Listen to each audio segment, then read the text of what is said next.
Australia and India on SEN T20 Cricket. It's the taker!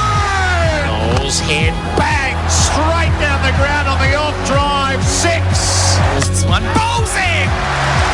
Straight through the captain. Kohli lifts it up to 5 deep. It carries for 6. That is a shot of an emperor. For Remitly, one easy app to send money worldwide. And Fujitsu, just get a Fujitsu. It's Australia's favourite air. Live across Australia and around the world on the SEN network. Australia and India on SEN T20 Cricket. It's this summer's first T20 International between Australia and India, live from Canberra on SEN and wherever you're listening around Australia or around the world. Welcome to you, Tom Morris and Damien Fleming, taking you through tonight's game. It is the first of 5 T20 Internationals between these two traditional rivals, and they are two star-studded teams. India looking to go back-to-back and win yet another World Cup in the T20 World Cup early next year. Australia looking to right the wrongs of the last 2 World Cups and build on their performances in their last 10 games with what is a jam-packed and power-packed middle order. Damien Fleming's alongside me, the bowlologist. Flem, you've been a very busy man, a couple of podcasts, a bit of coaching, but this sort of game has a little bit more riding on it than your average bilateral T20 International. Well, good evening, Tom and listeners. No, I didn't want to come in cold tonight, so yes, kept myself very busy. I started with Jared at 9 o'clock. You've had a full day. We had a bit of chat about cricket and doing a lot of things, but excited about, in particular, this T20 series because there is that World Cup in India and in Sri Lanka in February, March next year. And I think these are the last 5 games before, warm-up games. So there's positions up for grabs to get yourself in an Australian T20 World Cup squad and team. So, and India, they're a force, aren't they, in T20 cricket. So Australia got a heavy artillery up the top, isn't it, with Marsh and Head. Middle order, they bat all the way down. I mean, Xavier Bartlett's been banging them, isn't he, when he's had the opportunity in T20 cricket. Nathan Ellis, you look all the way down. And the bowling, it's actually, it might not be their first-rate team, but there's real variety in there, isn't it? And Matty Kuhneman gives himself a chance to get into that squad. He's a smart, shrewd white ball bowler who changes his pace really well. Yeah, they're going to want to have 2 spinners play in the World Cup next year. It's a subcontinental World Cup. Adam Zampa can't play tonight due to paternity reasons or personal reasons. And that means that Kuhneman gets his chance to be the first choice spinner for Australia. So the toss has just occurred and Australia has won it and has elected to field first, which means India will be batting. So let's go through this Indian team, Flem. From the top, Shubman Gill's the vice-captain. But I'm looking at this batting order going, geez, there's a lot of IPL runs there. And there's a lot of blokes that would make the Australians very nervous. Yeah, and certainly so. And that's the beauty of having such a strong domestic T20 competition in the IPL. That they can pluck players out who might not necessarily have played international cricket or that much international cricket, but they would have faced Hazelwood, Bartlett, who else is in here? Abbott. So I think that step up to international cricket has been bridged so much by the strength of the IPL. And you see Shurikumar Yadav is captain ahead of Shubman Gill, but he needs runs. I mean, when he first come on the scene, white ball, we just thought we had the generational we'll say white ball player, but it could have gone into red ball cricket. But he finds himself out of form, and you don't want to be like that, let alone as captain, pushing towards a T20 World Cup. So they've got him listed at number 4. He did play 1 test match, but his T20 international record is phenomenal overall. He averages 37 with a strike rate of 164, 4 centuries, 21 50s, but he hasn't reached 50 in his last 14 T20 international innings. And he averages 10 in that time at a strike rate of 100. All this, Flem, on the eve of a World Cup. So that's an issue. 1, for his batting, and 2, because he's captain. So this is a massive 5-game stretch for him. Gee, I'm taking out the actual career averages and strike rate. You take out those 14. So he must have been averaging close to 50 and a 200 strike rate. So... and I don't think, talking to modern-day players, T20 is not always the easiest match to get yourself back in. If you're low in confidence, things seem to happen really quickly. And and all of a sudden you find yourself, really trying to keep your head above water. So the Australians, that's a real win for them. Yeah. So Bumrah's back in though. So, geez, I love watching him bowl. Yeah. Just the uniqueness. Batsmen have faced him before, but they're so much surprised by him. Kuldeep Yadav is an excellent spinner. I see him as a trump card in this series and in the home T20 World Cup in February and March. I'm also looking at Axar Patel's overall record against Australia. It's excellent against Tim David, against Josh Inglis, against Marcus Stoinis. So we know that in the World Cup next year they'll play more spin. But fundamentally, it doesn't matter what conditions they play in. They base their T20 team on at least two spinners, and Kuldeep Yadav and Axar Patel are there as well.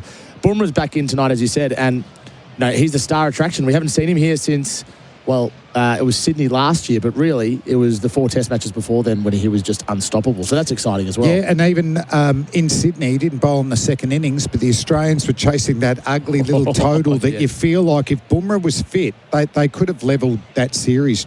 Such was Jasprit Bumrah's impact throughout the series. He's not captain here, so all he needs to rely about is getting those 4 quality overs. They'll open him up, he'll bowl at the death. Do they save up 1 over in the middle? Yes. If they get a wicket, let's try and get another one in the middle, you reckon? That's what I do. Yep.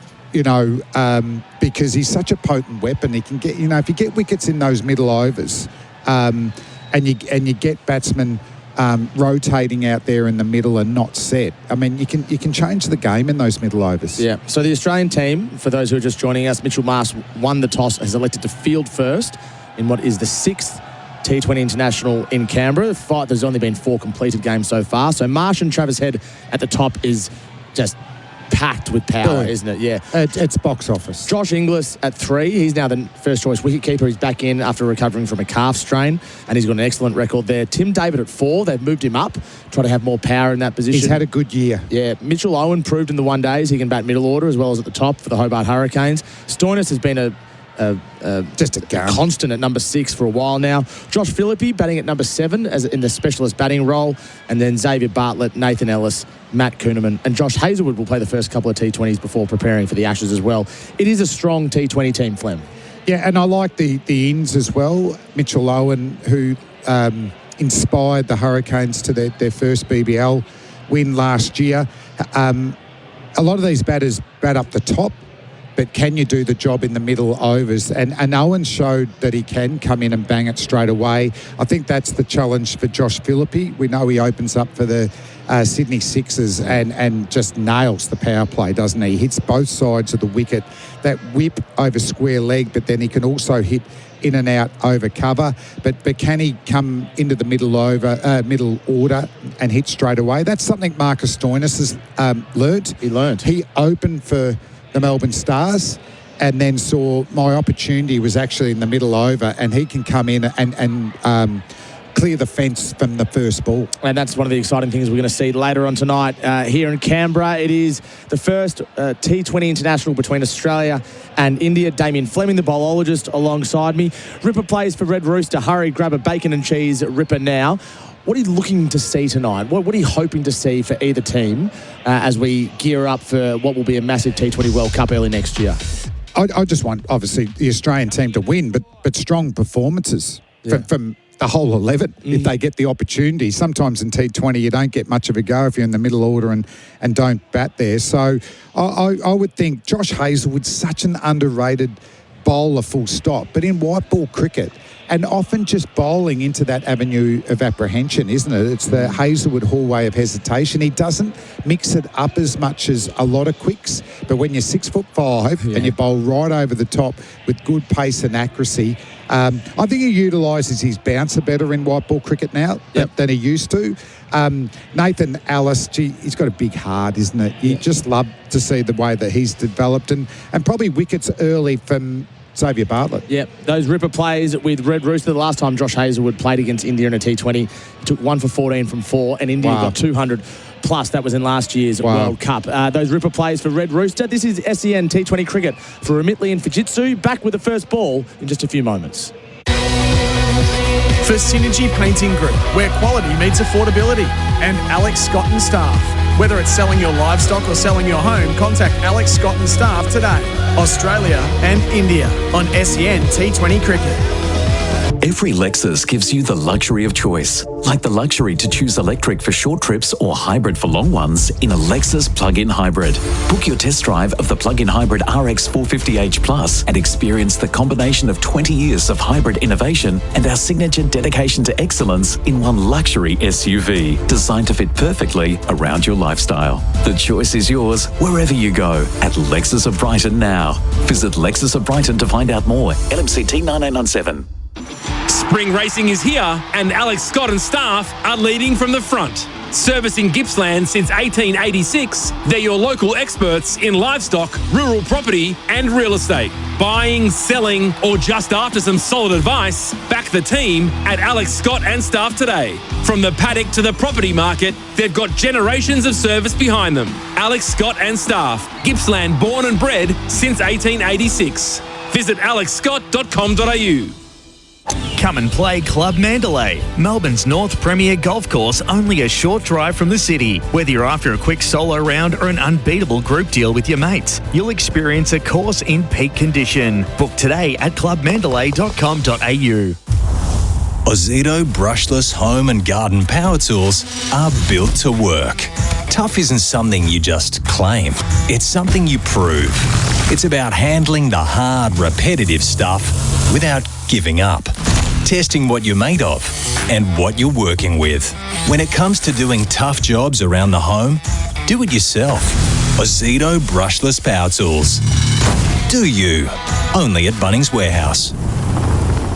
A Kogan mobile phone plan is just like a phone plan. Both plans do very similar phone plan things, but with slightly different SIM card colours and logos. One is a Kogan Mobile 140 gig yearly prepaid plan for only $179 with great network coverage. The other's price is a number you'll want to block. Make the switch to a Kogan mobile phone plan today. Search Kogan Mobile to find out more. Kogan.com. Clickin' awesome. Melbourne Cup Carnival is almost here. It all starts this Saturday with Howden Victoria Derby Day.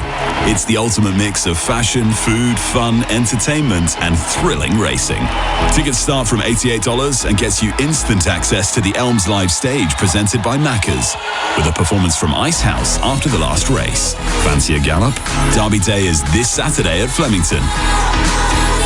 Tickets from $88 at vrc.com.au. Your turn to host the rallies this Christmas? Knock the socks and stockings off them with quality outdoor blinds from Australian Outdoor Living. Plus, order now for guaranteed installation before Santa arrives. Only from Australian Outdoor Living. Sherlock wheelbarrows and carts, trusted by generations of Aussies. Built tough to last, season after season. The original, still the best. See the full range at sherlocklastlonger.com.au. Available at Bunnings Warehouse.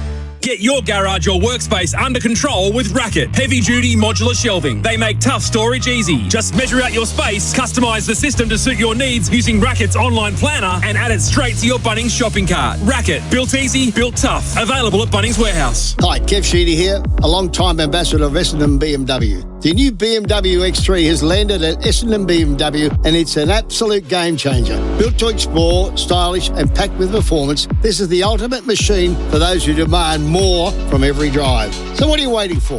Located in Essendon Fields, head into Essendon BMW today, meet the team and take the new BMW X3 for a spin. It's time to up your driving game. LMCT 0011 700. For Synergy Painting Group, where quality meets affordability, and Alex Scott and staff.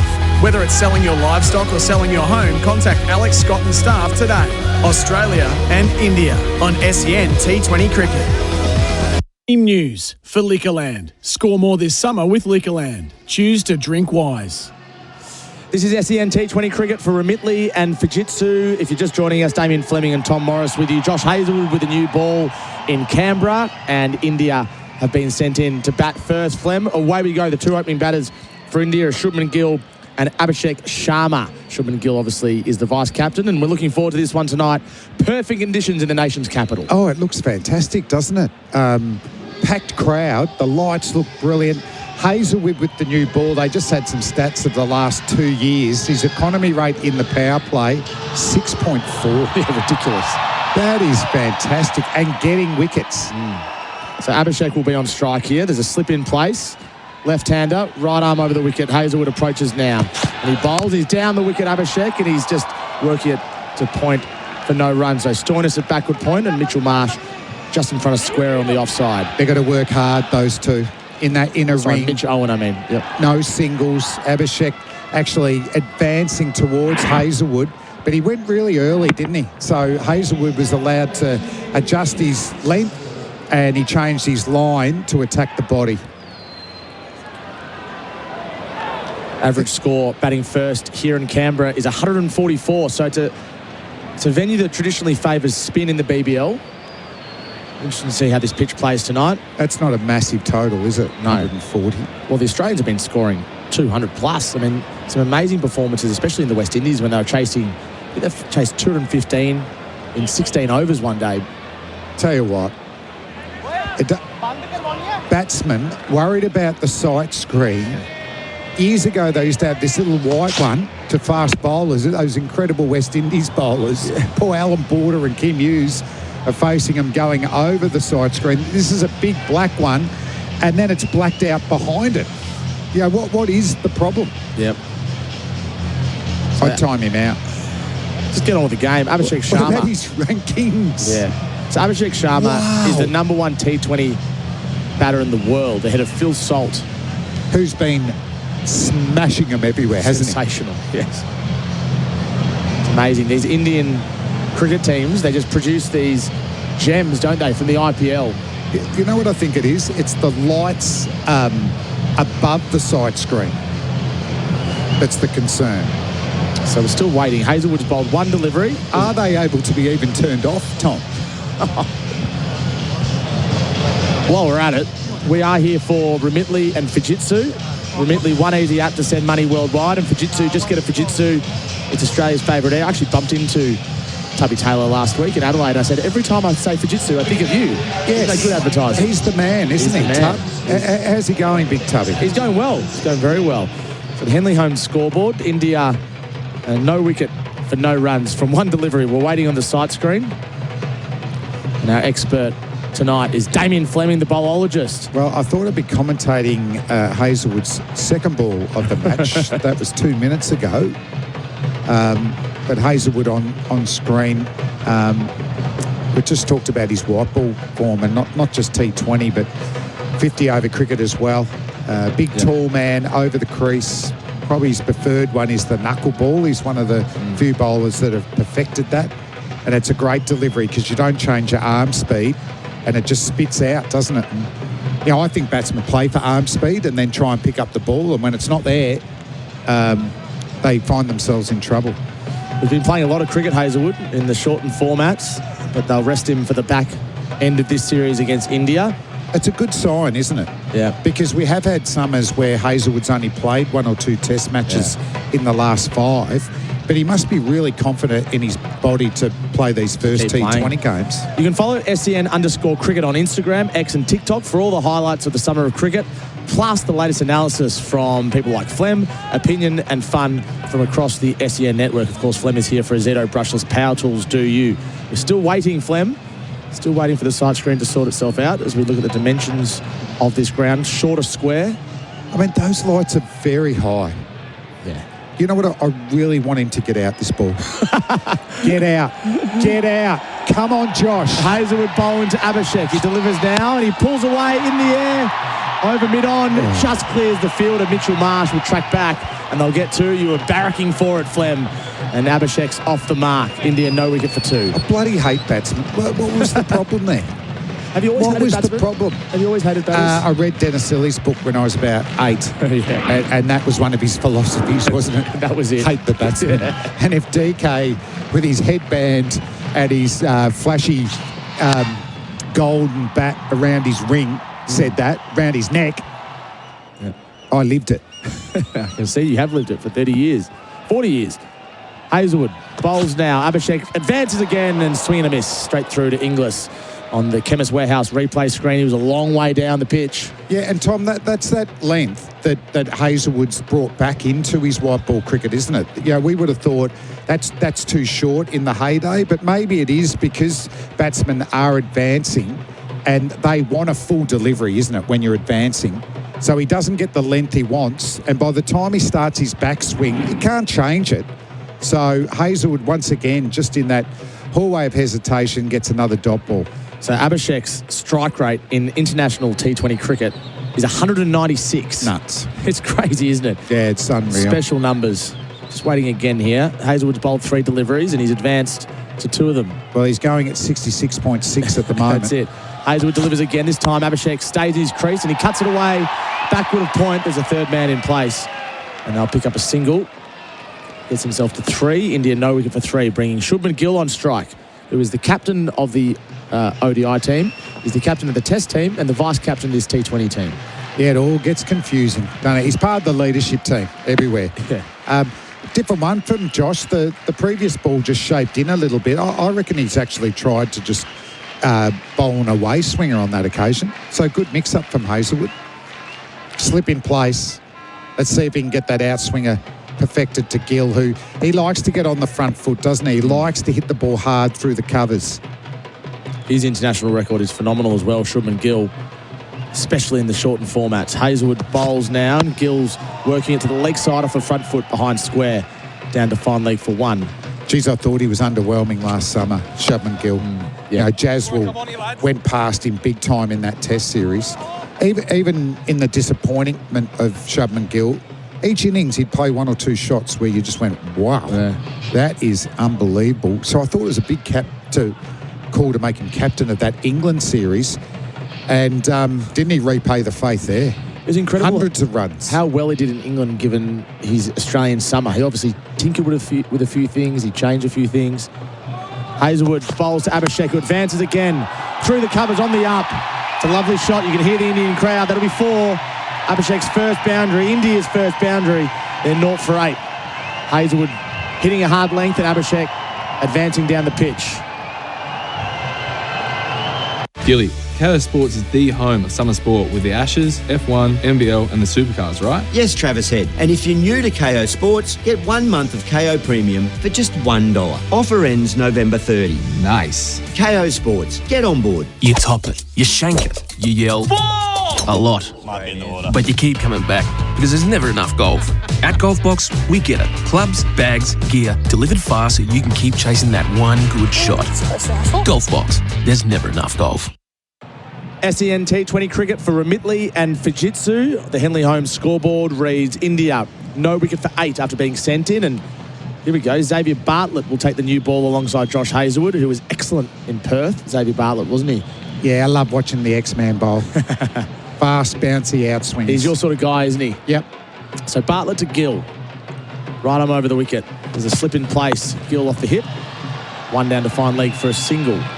No wicket for 9 on the Henley Holmes scoreboard. The Henley Holmes hard to beat. Ask other builders, then come back to us, henley.com.au. Yep, just a tight line on middle and leg.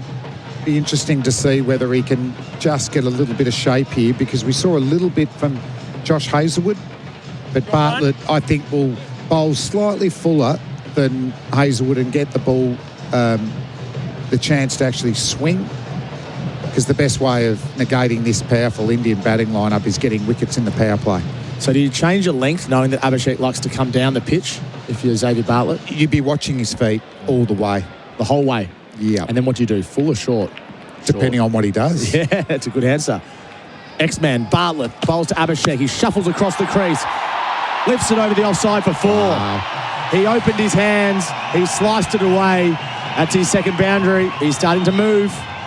He is, and he hasn't middled one yet, Tom. Yeah, that one was an uppercut. It could have gone straight up. It wasn't a horrible ball. But the thing is, because he's been advancing, as I said, when you're running into bowl, you've got to be so watchful. Whereas there, he actually put his weight back, and it worked to his advantage. There's a reason why his strike rate's almost 200 in this format. 24 matches, 750 is a higher score of 135. He really is a phenomenal batter. And he's 11 from 6 balls now. He's facing Bartlett. He approaches now down the pitch, swing and a miss through to Inglis. That's his go-to, and when he approaches down the wicket, he really charges down the wicket, doesn't he? He's probably missed 3 of them, so if it was baseball, he'd be out right now.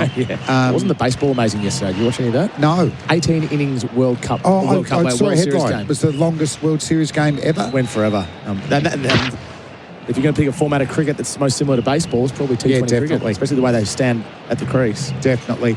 I know it's his go-to is to come down the pitch, but he's actually swinging himself off balance. And Bartlett bowls. Abhishek pulls it away. This time he stayed in the crease. Again, he didn't quite get it. It's a quick outfield in Canberra, and it's 4. It's a deep mid-wicket. He doesn't look like he's timing it perfectly, but it's good enough. I know we're a radio station. Do we have the ability to see the hot spots on his bat?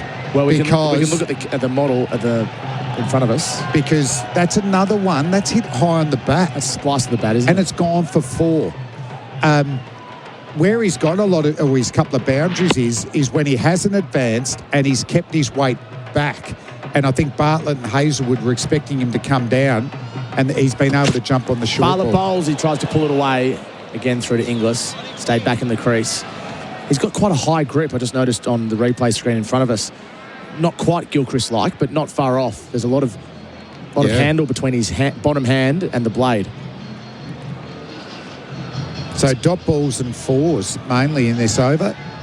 Getting a shot of Mitchell Marsh, I think he's been excellent and captain in the Australian white ball in 50-over cricket and in T20. I feel like the players love playing underneath him and they play for him. And he's led by example opening. So fine leg in the ring, deep square leg out. Last ball of Bartlett's first over. He's gone for 9. India no wicket for 17. He bowls out Abhishek, who again swinging a miss outside the off stump. He's having a crack. It's over. India none for 17 on the Henley Home scoreboard. Imagine homes so well designed and so luxurious, they'll be setting the standard for decades. Homes with prices your bank will love and your friends will envy. The Henley Mainview Collection. The difference is everywhere. This summer, it's your time to get serious and own the grill. The new Beefmaster Classic from Barbecues Galore is tough, built for big feeds, and packed with features. Step up, fire up, and become the Beefmaster. Find the Beefmaster Classic at Barbecues Galore. India none for 17 on the Henley Home scoreboard. Henley Homes, hard to beat. Ask other builders and come back to us. Henley.com.au. Damien Fleming's alongside me for Azito brushless power tools. Do you? And Hazelwood will bowl his second over. To Shubman Gill, who's been understated so far. He's faced the 2 deliveries. He's on 2. He delivers now. Gill charges down the wicket. Top edge over the keeper for 4. He tried to pull it away. He got the result that he wanted. Geez, they're going hard, the Indians. No wicket for 21. That's another thick edge gone for 4. But it must be so rattling for the bowler. I mean, Josh Hazelwood is generally unfazed, but he is shaking his head there. That's another one that could have gone straight up in the air. This time, Shubman Gill. So the boundaries are flowing for India. And in between dot balls, really, there's been some really good deliveries. I think Australia need a wicket. Hazelwood's the man to get it. He's been in excellent form in all formats the past 12 to 18 months. He bowls now to Gill. Gill defends into the offside. No run to pack offside field. I mean, we're talking up the boundaries, but you give me a dot ball in T20 cricket any day. That was, I want to see a replay of that. Like that. That was Hazelwood at his best. Back of a length. Oh, you love it, Flem. Blocked with a full defence. You're the bowlologist for a highlight for me. There wouldn't be one other cricket fan in the world that would remember that delivery, but you do. I'm a dot ball man, even in T20 cricket. Yeah. So short third man and sort of a deep backward point is the man out on the offside, and a deep backward square as well. Hazelwood to Gill. Gill cuts away. Misfield. And they'll give away at least a single here. Stoinis, the man at backward point. He was down in the long barrier. He's got through him. And they turn over the strike. Was it David? Was it David? But there was the double misfield. That one looked wide, but it seamed in. So I wonder if it was the wobble seam from Hazelwood. And I'm not sure why David missed that. And the big quick, not happy. It was a simple bit of fielding. So India no wicket for 22 on the Henley Home scoreboard. Left-hand, right-hand combination. Abhishek's record against Hazelwood in the power play. No wickets, strike rate of 192. He loves playing in this format, Abhishek. I've been impressed with him so far. So they're moving the field around. A deep pointer, deep square leg, the 2 men out for Hazelwood, who approaches now. Abhishek back at the crease, drives just Marcus Stoinis at cover point, no run. First time Hazelwood's gone full. And it worked. I don't think you can bowl that type of length every ball, but that certainly threw Abhishek out on that occasion. So a handy drop ball for Hazelwood. 2.4 overs into this one. India sent into bat, the first of 5 T20 internationals as we build towards next year's World Cup. Australia hasn't beaten India in a T20 series here since 2008. Amazing. That's an interesting stat. Hazelwood to Abhishek. Short one like it. Over Abhishek's head. He wanted a wide and he won't get it. Dot ball.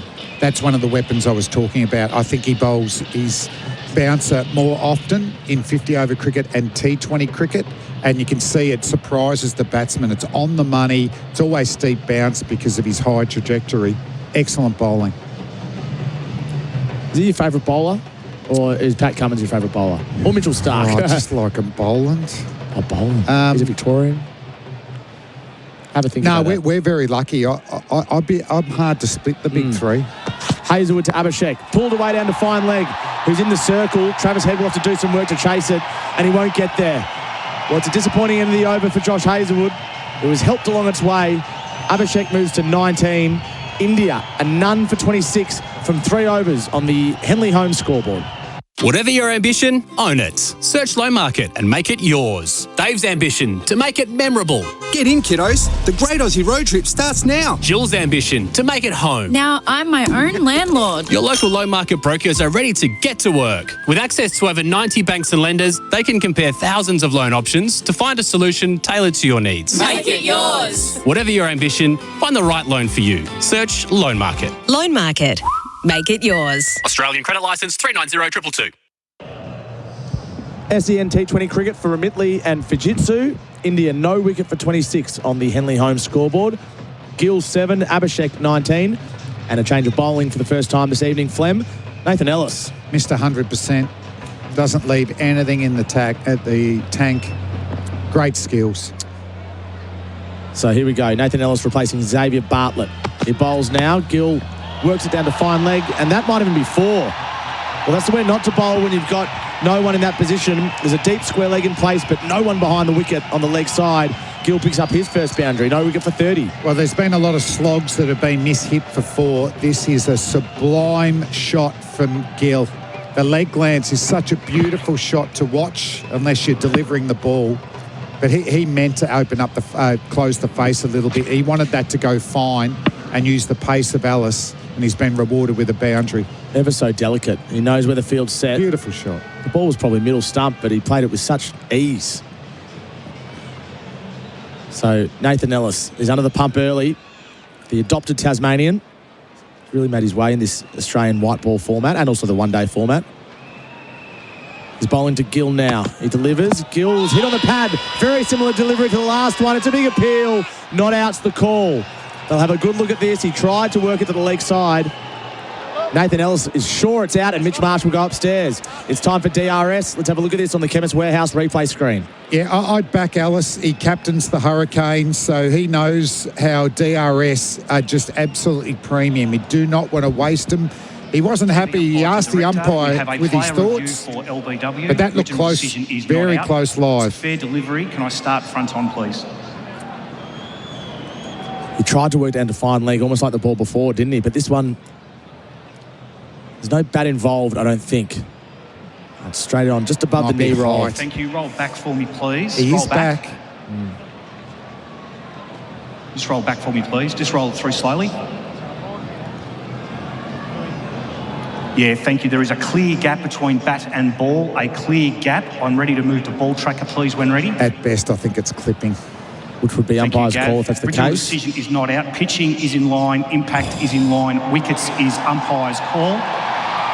So it's flicking the top of the Sam, bails. you to stay with your original decision of not out. You are on screen. And Shipman Gill will survive. It was a line ball call.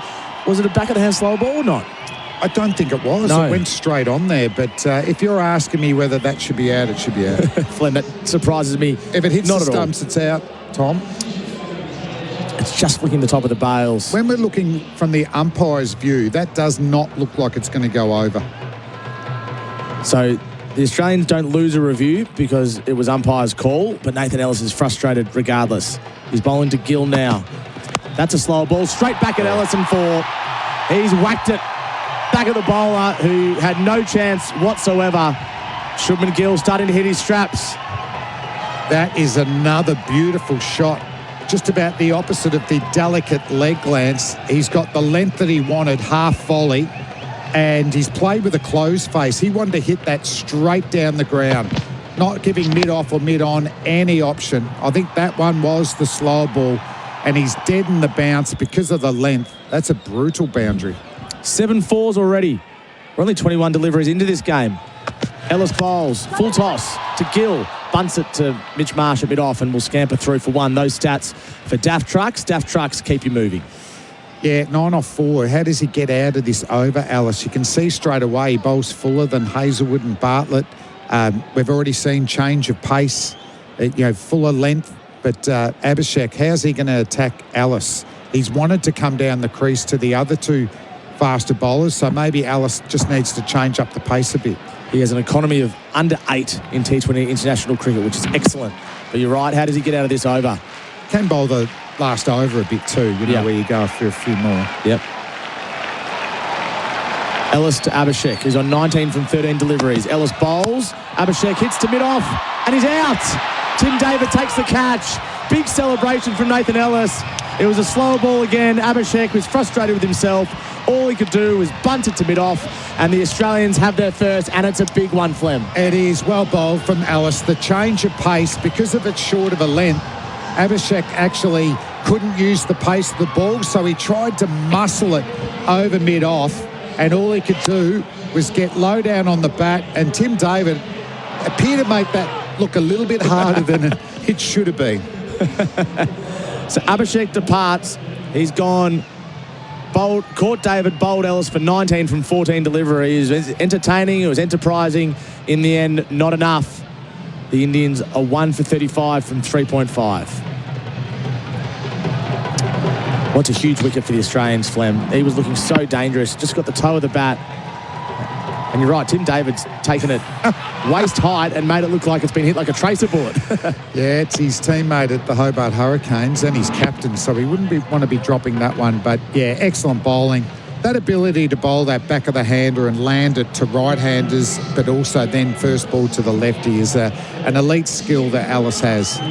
He's bowled 3 slower balls this over out of 5 deliveries. And the slower balls all very similar pace, 113, 113, 114. Those stats for Daft Trucks. Daft Trucks keep you moving. And Yadav is the new man. And this is an important innings for him. It is. What did you say? 14 innings, averaging 10? Yeah, a strike rate of 100 with no 50s. His overall record's phenomenal. Yeah. He's facing now. Ellis bowls. It's driven straight back down, and that's a test match cricket shot. Tim David fields it at mid-on. Does really well to track round to his left. And he's off the mark with a single. Got out of that over well, Ellis. 1 for 36 from 4 on the Henley Home scoreboard. Spring racing is here, and Alex Scott and staff are leading from the front. Servicing Gippsland since 1886, they're your local experts in livestock, rural property and real estate. Buying, selling, or just after some solid advice, back the team at Alex Scott and staff today. From the paddock to the property market, they've got generations of service behind them. Alex Scott and staff, Gippsland born and bred since 1886. Visit alexscott.com.au. SEN T20 cricket for Remitli and Fujitsu. Nathan Ellis has Australia's first. Mitchell Marsh won the toss, elected to field first.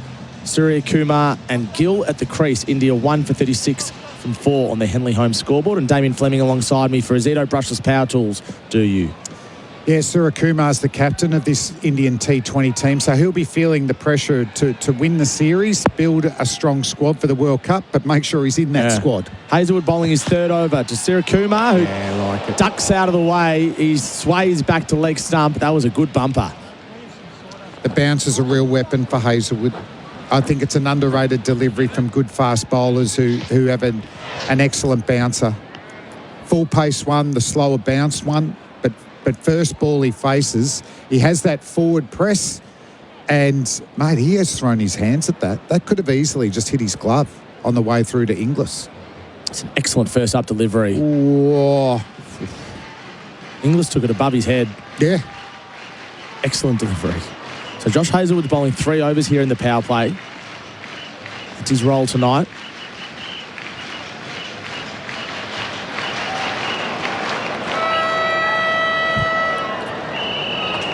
Here we go. Hazlewood just trying to get his footing right.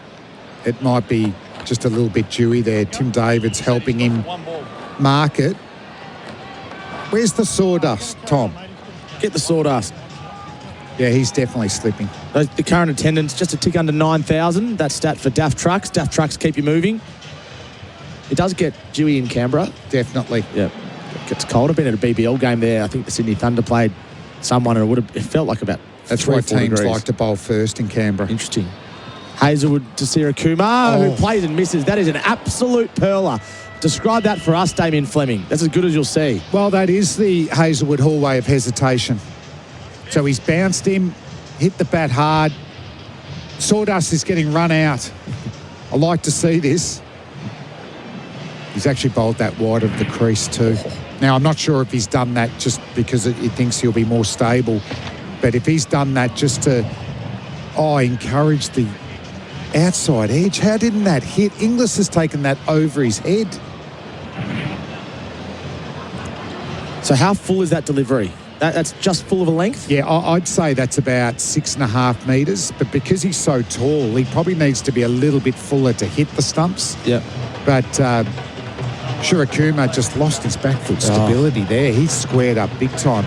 I mean, it's only a couple of balls in, but he looks a bit everywhere, doesn't he? It doesn't make any sense because his IPL form's fantastic. He was the second leading run scorer in last year's tournament. In this year's tournament. So he's making runs at franchise level, but he's struggling for India.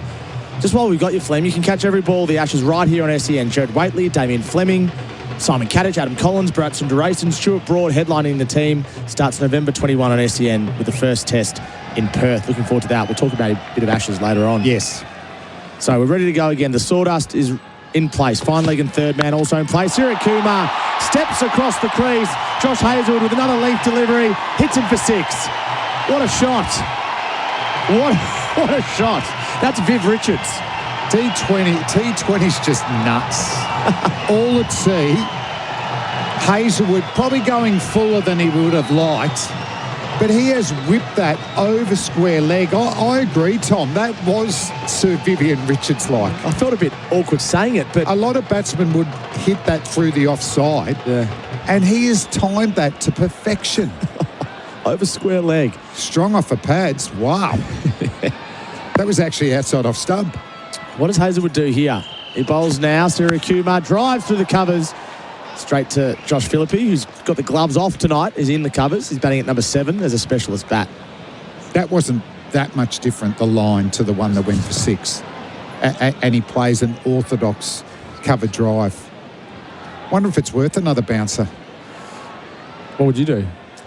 I think if I was bowling bouncers like Hazlewood, I reckon I'd give it a go. They're well directed, aren't they? Because the 6 they've all been on, he's looking to get on the front foot. So just 6 runs from the over from 4 deliveries. Hazlewood bowls. Sarah Kumar guides it to backward point where Marcus Stoinis fields. No run. So it's interesting just watching that ball. It was very wide, but what it did, it made Kumar reach for the ball. And his footwork is caught on the crease. He's not really moving at all. So often in T20 cricket, if the ball's not swinging, you want to cramp the batsman for room or make them reach so they can't generate power. Last ball of Hazlewood's third over. He has no wicket for 23. He's bowling to Sarah Kumar now, who goes to duck it and in the end guides it down to third man fine. Who might even look to come back for 2. Nathan Ellis does the fielding and they settle for 1. Well, after all that, just 7 runs off the over. Yeah. India 1 for 43 on the Henley Holmes scoreboard. With over 1 billion vehicles on the road worldwide, finding one of yours can be tricky. But with vehicle tracking systems by Radius Telematics, they'll not only find your vehicle, but they'll also tell you where it's been, where it's going, and how long it's taken, including location and speeding alerts, even driving behaviour, plus so much more. Speak to Michael and the team about dashcam and asset tracking technology that'll help keep your business's valuable assets safe and secure. For more, visit radius.com today. SEN T20 cricket for Remitli and Fujitsu. The Indian touring team is 1 for 43 from 5 overs. That's right, 5 overs. And there's a change in bowling. Marcus Stoinis is replacing Nathan Ellis after he took a wicket in his first over. No, he's not actually. He's taken his hat back. So there'll be another bowler. What's going on? He was ready. No. Oh, it's raining. It's raining in Canberra, which is disappointing because there wasn't meant to be too much rain tonight. India 1 for 43 on the Henley home scoreboard. This is SEN T20 cricket for Remitli and Fujitsu, and we're hoping it doesn't hang around too long because the radar looked okay, but we are in Canberra. Yeah, and it does look quite significant at the moment. We saw Josh Hazlewood. Maybe it was raining and we couldn't see it as he started to slip on the bowling crease, hence the sawdust being called for. But we'll just see what type of covers they bring out, Tom. So Stoinis was all ready to bowl. In fact, Stoinis has had a little stint opening the bowling in short form cricket for Australia. Do you like using him in this method, this mode? Well, the thing is with T20 cricket, there is roles for players with great versatility, and Marcus Stoinis has got that. He can open the batting or bowling, pinch in the middle order. He can bowl at the death because of his change of pace. So Marcus Stoinis is a very important member of the squad. Sometimes he can be left out for team balance. But no, I think he's made himself a really handy white ball bowler because he can actually swing the new ball as well. But he's an important cricketer as well. Yeah, I mean, you need good all-rounders, don't you? He's got experience. Mitchell Marsh doesn't bowl as much now. Cam Green's not playing in this game. So, you generally want at least 2 or 3 all-rounders in each team. Genuine all-rounders. Just looking at this Australian team, and from a batting perspective, it's pretty much full strength aside from Glenn Maxwell probably replaces Josh Philippe at 7. Is that a fair call? I'm trying to think off the top of my head. That might be right. Yeah. And then that's a very powerful lineup. Isn't that? If you go Marshall, Mitch Marsh, Head, Inglis, David, Owen, Stoinis / Maxwell, no total is unchaseable, is it? That's a proper T20 order. Because the Australian team traditionally has always had a worker in the middle order, whether it was a Steve Smith or even before him a David Hussey, excellent players, but their strike rate was never 180. Whereas all these guys can go at 2 runs a ball and they can do it. It's the modern T20 game, and India's got those players as well, haven't they? Just go hard. And the tough role is from Owen down is that you need to be able to build your game that you're going to face.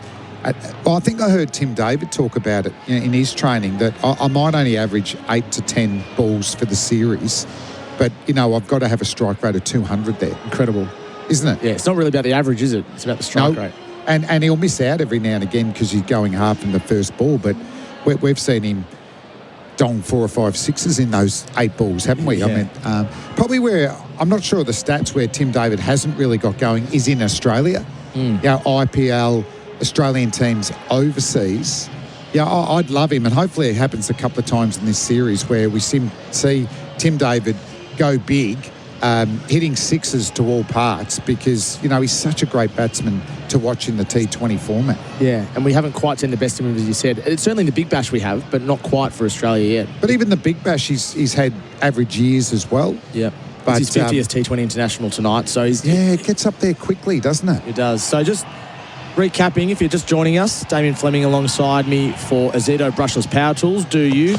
Australia won the toss, elected to field first. Mitch Marsh, the captain for the Australians, not hesitating in that decision. India went out to bat. Abhishek Sharma made a very bright start. He hit 4 boundaries. It is 19 from 14 balls. And then he was eventually dismissed by Nathan Ellis, caught by Tim David at mid-off. He's got the toe of the bat. Shubman Gill is 16 not out.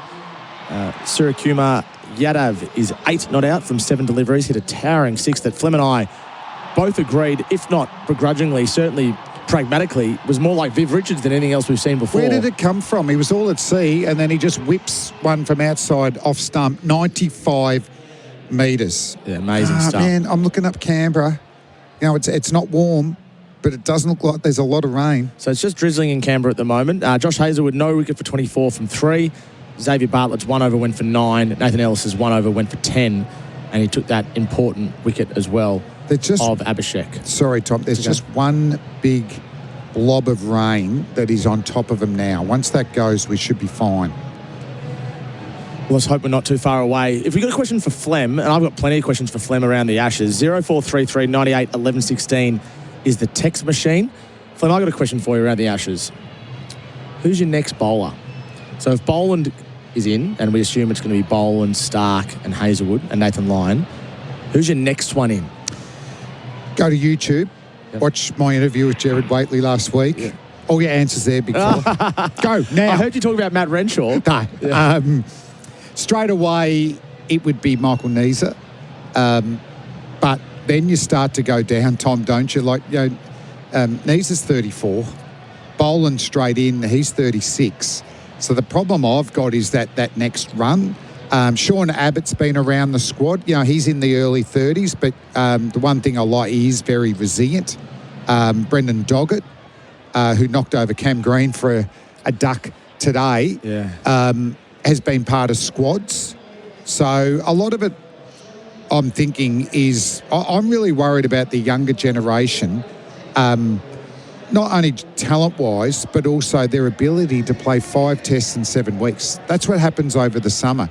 And that shows even more how legendary Stark, Hazelwood and Cummins have been to be able to just do that over you know, Starkey's played over 100 tests now. It's amazing. So we need to be able to produce fast bowlers who are resilient enough to do that. And if you look at Shield cricket, there's not a lot of bowlers that play every game, is there? No. You know, Fergus O'Neill out of the quicks. So I did actually watch that because you mentioned Vernon Philander as sort of a comparison for him. Yes. So Fergus O'Neill will have a great role to play, I think, in the 2027 Ashes in those conditions, maybe South Africa. But can he succeed in Australian conditions? That's the question. Well, if they produce at that level. Sheffield Shield type wickets, he certainly will. Yeah. So Fergus has got to be there because he's averaging 20 runs a wicket. And he's very resilient. He doesn't seem to get injured too much. And it's interesting for Fergus. Yes, he's not quite as quick as some of those guys, so maybe it's less impact coming through. But he also didn't come through the pathway. You know, the under-17s and 19s. Yeah, what is his So you pathway? know what? I'm not sure. I think he might have been an off-spinner batsman, Fergus. If you're listening, text in, Ferg. But, you know what he did? He just bowled. Yeah. And he got wickets at district level. I remember watching him at Casey South Melbourne. He bowled into an unbelievable breeze, which can happen out there at Casey. And there was Presswich. There was... Kieran Elliott, maybe? Kieran was playing. Yeah. And Ferg bowled into it. I think he took 4 for 14 against a pretty good Casey South Melbourne batting lineup. And you go, wow, this guy's ran into the thing. He's got great skills. But you need some pace around him. So, you know, Jai Richardson is good enough. Yeah. Can he play back-to-back Shield games before you look at him? Spencer Johnson, wow, who doesn't like watching him bowl? But is he bowls durable? 40 overs, right? Yeah. Stress in his toe, okay? So you're eliminating bowlers as well. All those under-19 bowlers, I mean, we might see Beardman in this series. Vidler from Queensland, he looks 145. His action looks really good. Wickets in the Shield final. So we didn't hear of any hotspots then. Trains, plays 3 local T20s, hotspot. How does... So I'm sort of questioning too, what's happened since the Shield final for him to have a hotspot after 3 T20 games? I did hear. Why? I did hear you talking about that with Gerard, actually. And then the Vics have got, you know, like probably Victoria, their question is... you know, Sutherland, Mitch Perry, Sam Elliott. I reckon they need to play at least 8 Shield games of the 10. So the Australian selectors know, these guys can back up. They can get wickets. McAndrew, Doggett, Buckingham. Is there one more in South Australia? You know, those three bowl pretty tough. You know, are they options? What about Riley Meredith? I was watching him bowl in this Shield game at the Junction Oval, so he's got speed. Good speed. Yeah. Excellent speed. Swings the ball out. He's more durable now. He's been playing county cricket. But I'll go back to the same thing. Yeah. Can he play 8 out of the 10 Shield games? I think you need to be doing that to be able to say the Australian selectors, and they might not have to play 5 tests in 7 weeks, but at least 4, don't you? So, no, I've got real concerns when these 3 legendary bowlers finally finish up. I hope Cummins' back is just one out of the blue, and he's a couple of years younger, so he'll be able to lead the attack for a couple of years after Stark and Hazelwood have finished. But no, I can't give you any guarantees of definite guys that are going to take 200 test wickets. Well, they need Michael Neser to be at his best, and the fact he can bat as well really helps, because it's only a small thing. It might end up being a big thing. A tail of Boland, Hazelwood line is actually a fairly long tail for Australia. We've really benefited from having Cummins and Stark at 8 and 9. Oh, definitely, definitely. And Lyon's handy at 10 or 11 if he's batting with a well-set batsman. So, yeah, no, runs from your tail's important. Carey's been excellent batting with the tail. You know, he's had a brilliant couple of years. So it's raining here in Canberra. You are listening to SEN T20 Cricket for Remittley and Fujitsu. We're just waiting to see when this rain stops. We don't think it's going to hang around for too long. Hope you're enjoying the coverage. Damien Fleming is alongside me for Zito brushless power tools. Do you? The Henley Holmes scoreboard reads India 1 for 43. They have faced 5 overs. Marcus Stoinis was about to bowl the 6th, and then the rain just settled in just a touch. I've got a concern around Cameron Green, Flem, and it just his batting. So his first class scores this year, 4-0-3, 15, 26, 52, 46, 42, 19, 24, 0. He made a duck today. 231 runs at 21. It's not what you'd expect from Green, whose overall first class record is excellent and has traditionally been a walk-up start to the Australian 11, certainly in the last couple of years as an all-rounder. And they tend to like Cam Green, so they tend to try and get him in while they can. But how do you ignore that? I thought he batted well in the West Indies. Like, he averaged 30, whereas I don't know what, a lot of the other batters didn't average over 20, did they? So, comparatively on those pitches, he batted well at number 3. But do I see him as a long-term number 3? No. What's happened to the Australia? What's thrown it all out is Labuschagne's lack of runs in the last 18 months. Exactly right. So he's only 30, 31. They would have thought, Smith retires and all that, but we can bank on Labuschagne averaging between 40, 45. Okay? Yep. So he's a banker.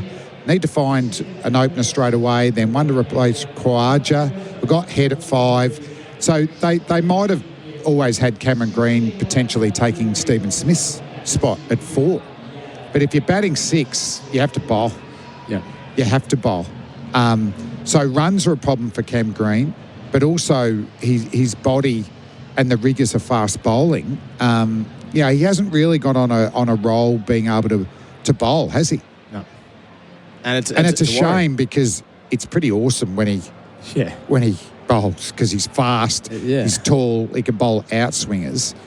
But, he had stress fractures as a young bowler at 17, 18. That's why he worked on his batting, and it worked really well for him.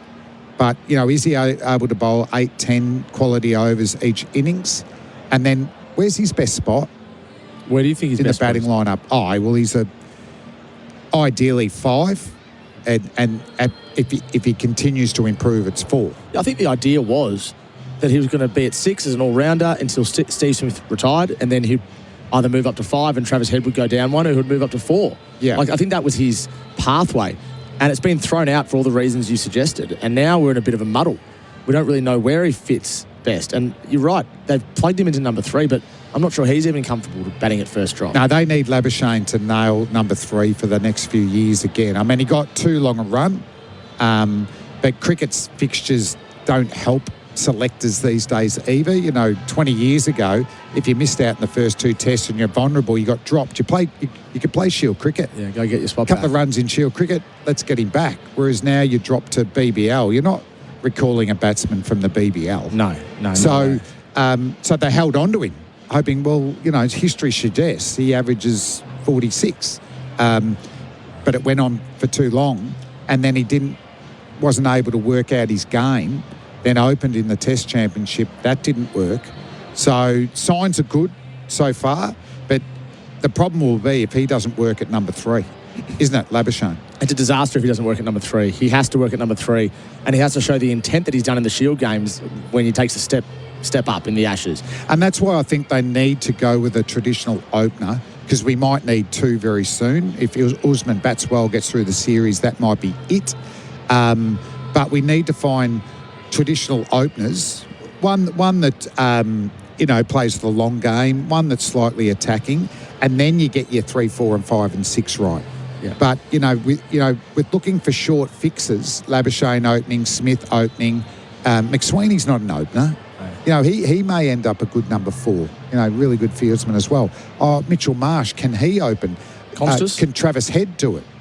Oh, well, Constas, the one thing I like about that, he's already played. Yeah. And if it just drifts for a couple of years or whatever, I think he's a natural attacking player without all the ramps and all that sort of stuff. And all we've heard history through the pathways, he's not playing all these ramps and all that sort of stuff. So he's only 20. He can find a balance. But, if he gets himself back in the next couple of years, we can still have a Test opener for the next 10, 12 years and one that goes after them. Yeah. It's a fascinating situation with this Australian batting order. Sam Constas was bowled for just 11.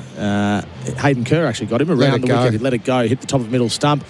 Bo Webster bowled for 11 as well. Will Sutherland snuck one through at the Junction Oval today.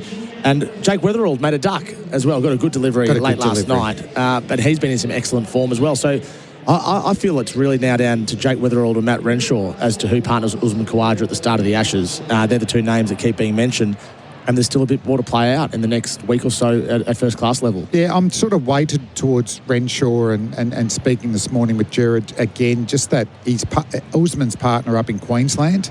So, opening batsmen, they are like a team within a team. They need to know each other's game. They've got to trust the running between the wickets.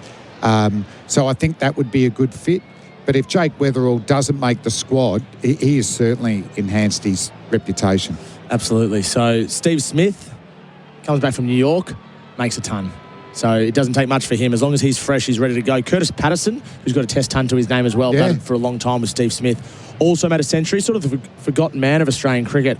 I know he's struggled at the start of this season, but he's had an excellent last 12 months overall, and he's at that right age. And Flem, you played in an era where you could rattle off probably 10 blokes who played early, did okay, went away, found their game for 4, 5, 6, 7 years and came back and became star Test cricketers. And Matt Renshaw fits that bill.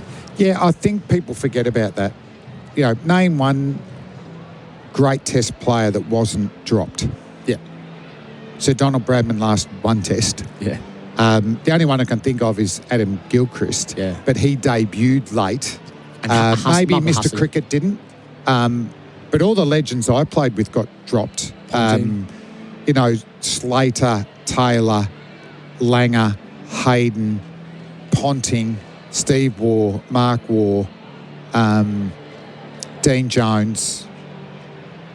Even Alan Border was made 12th man after a first couple of games. So that's not a real harsh dropping.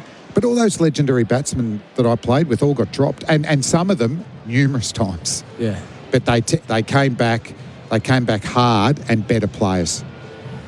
And that's not a bad method, is it? You don't want to get dropped, but they know their game really well. Matt Renshaw's gone to the Adelaide Strikers, and he's improved as a cricketer significantly. And he's a father now. He's at the right age. We can get 4, 5, 6 years out of him, and he can be an excellent Test cricketer. If you're just joining us, you can join this conversation as well on the text line. Damien Fleming's alongside me. He's an expert for Azedo brushless power tools. The covers are still on here in Canberra. Hopefully the rain doesn't last for too long, because India were sent into bat and they've made a bright start without it being completely over the top. They've certainly had a crack, Flem, haven't they, in this game against the Aussies. They are 1 for 43 from 5 overs. The wicket taker, Nathan Ellis, with his back of the hand slower balls, where he does very well. Yes, and he was under the pump too, but I just love his skill set. His ability to bowl the back of the hand to the right-hander and then first ball to the lefty, he got it right on the money. And you're not born with those skills. You want to keep upskilling all through your career. The wobble seam's been the ball in the last 5 or 6 years, and just about all the Australians bowl that. It is a little bit easier these days because the pitches have got more grass on them. The Kookaburra's got an extra lacquer. There's extra rubber to reinforce the seam. So years ago, the Kookaburra seam would go pretty flat, so the wobbled seam probably wouldn't have had as much impact. But I loved how the bowlers have been upskilling, as have batsmen, bringing T20 shots into Test match cricket. So Alice has made himself, part of all white ball squads for Australia because he's flexible as well. He can open the bowling, bowl some outies, but he can certainly close off the innings in 50-over cricket and T20 cricket as well. And he's just a great story of, I don't know how else to say it, he's sort of the Australian dream, isn't he? He's moved states, he's had a crack, and he's got him. It would be a really interesting task now if everyone He went to Tassie, he was a door-to-door salesman. Yeah.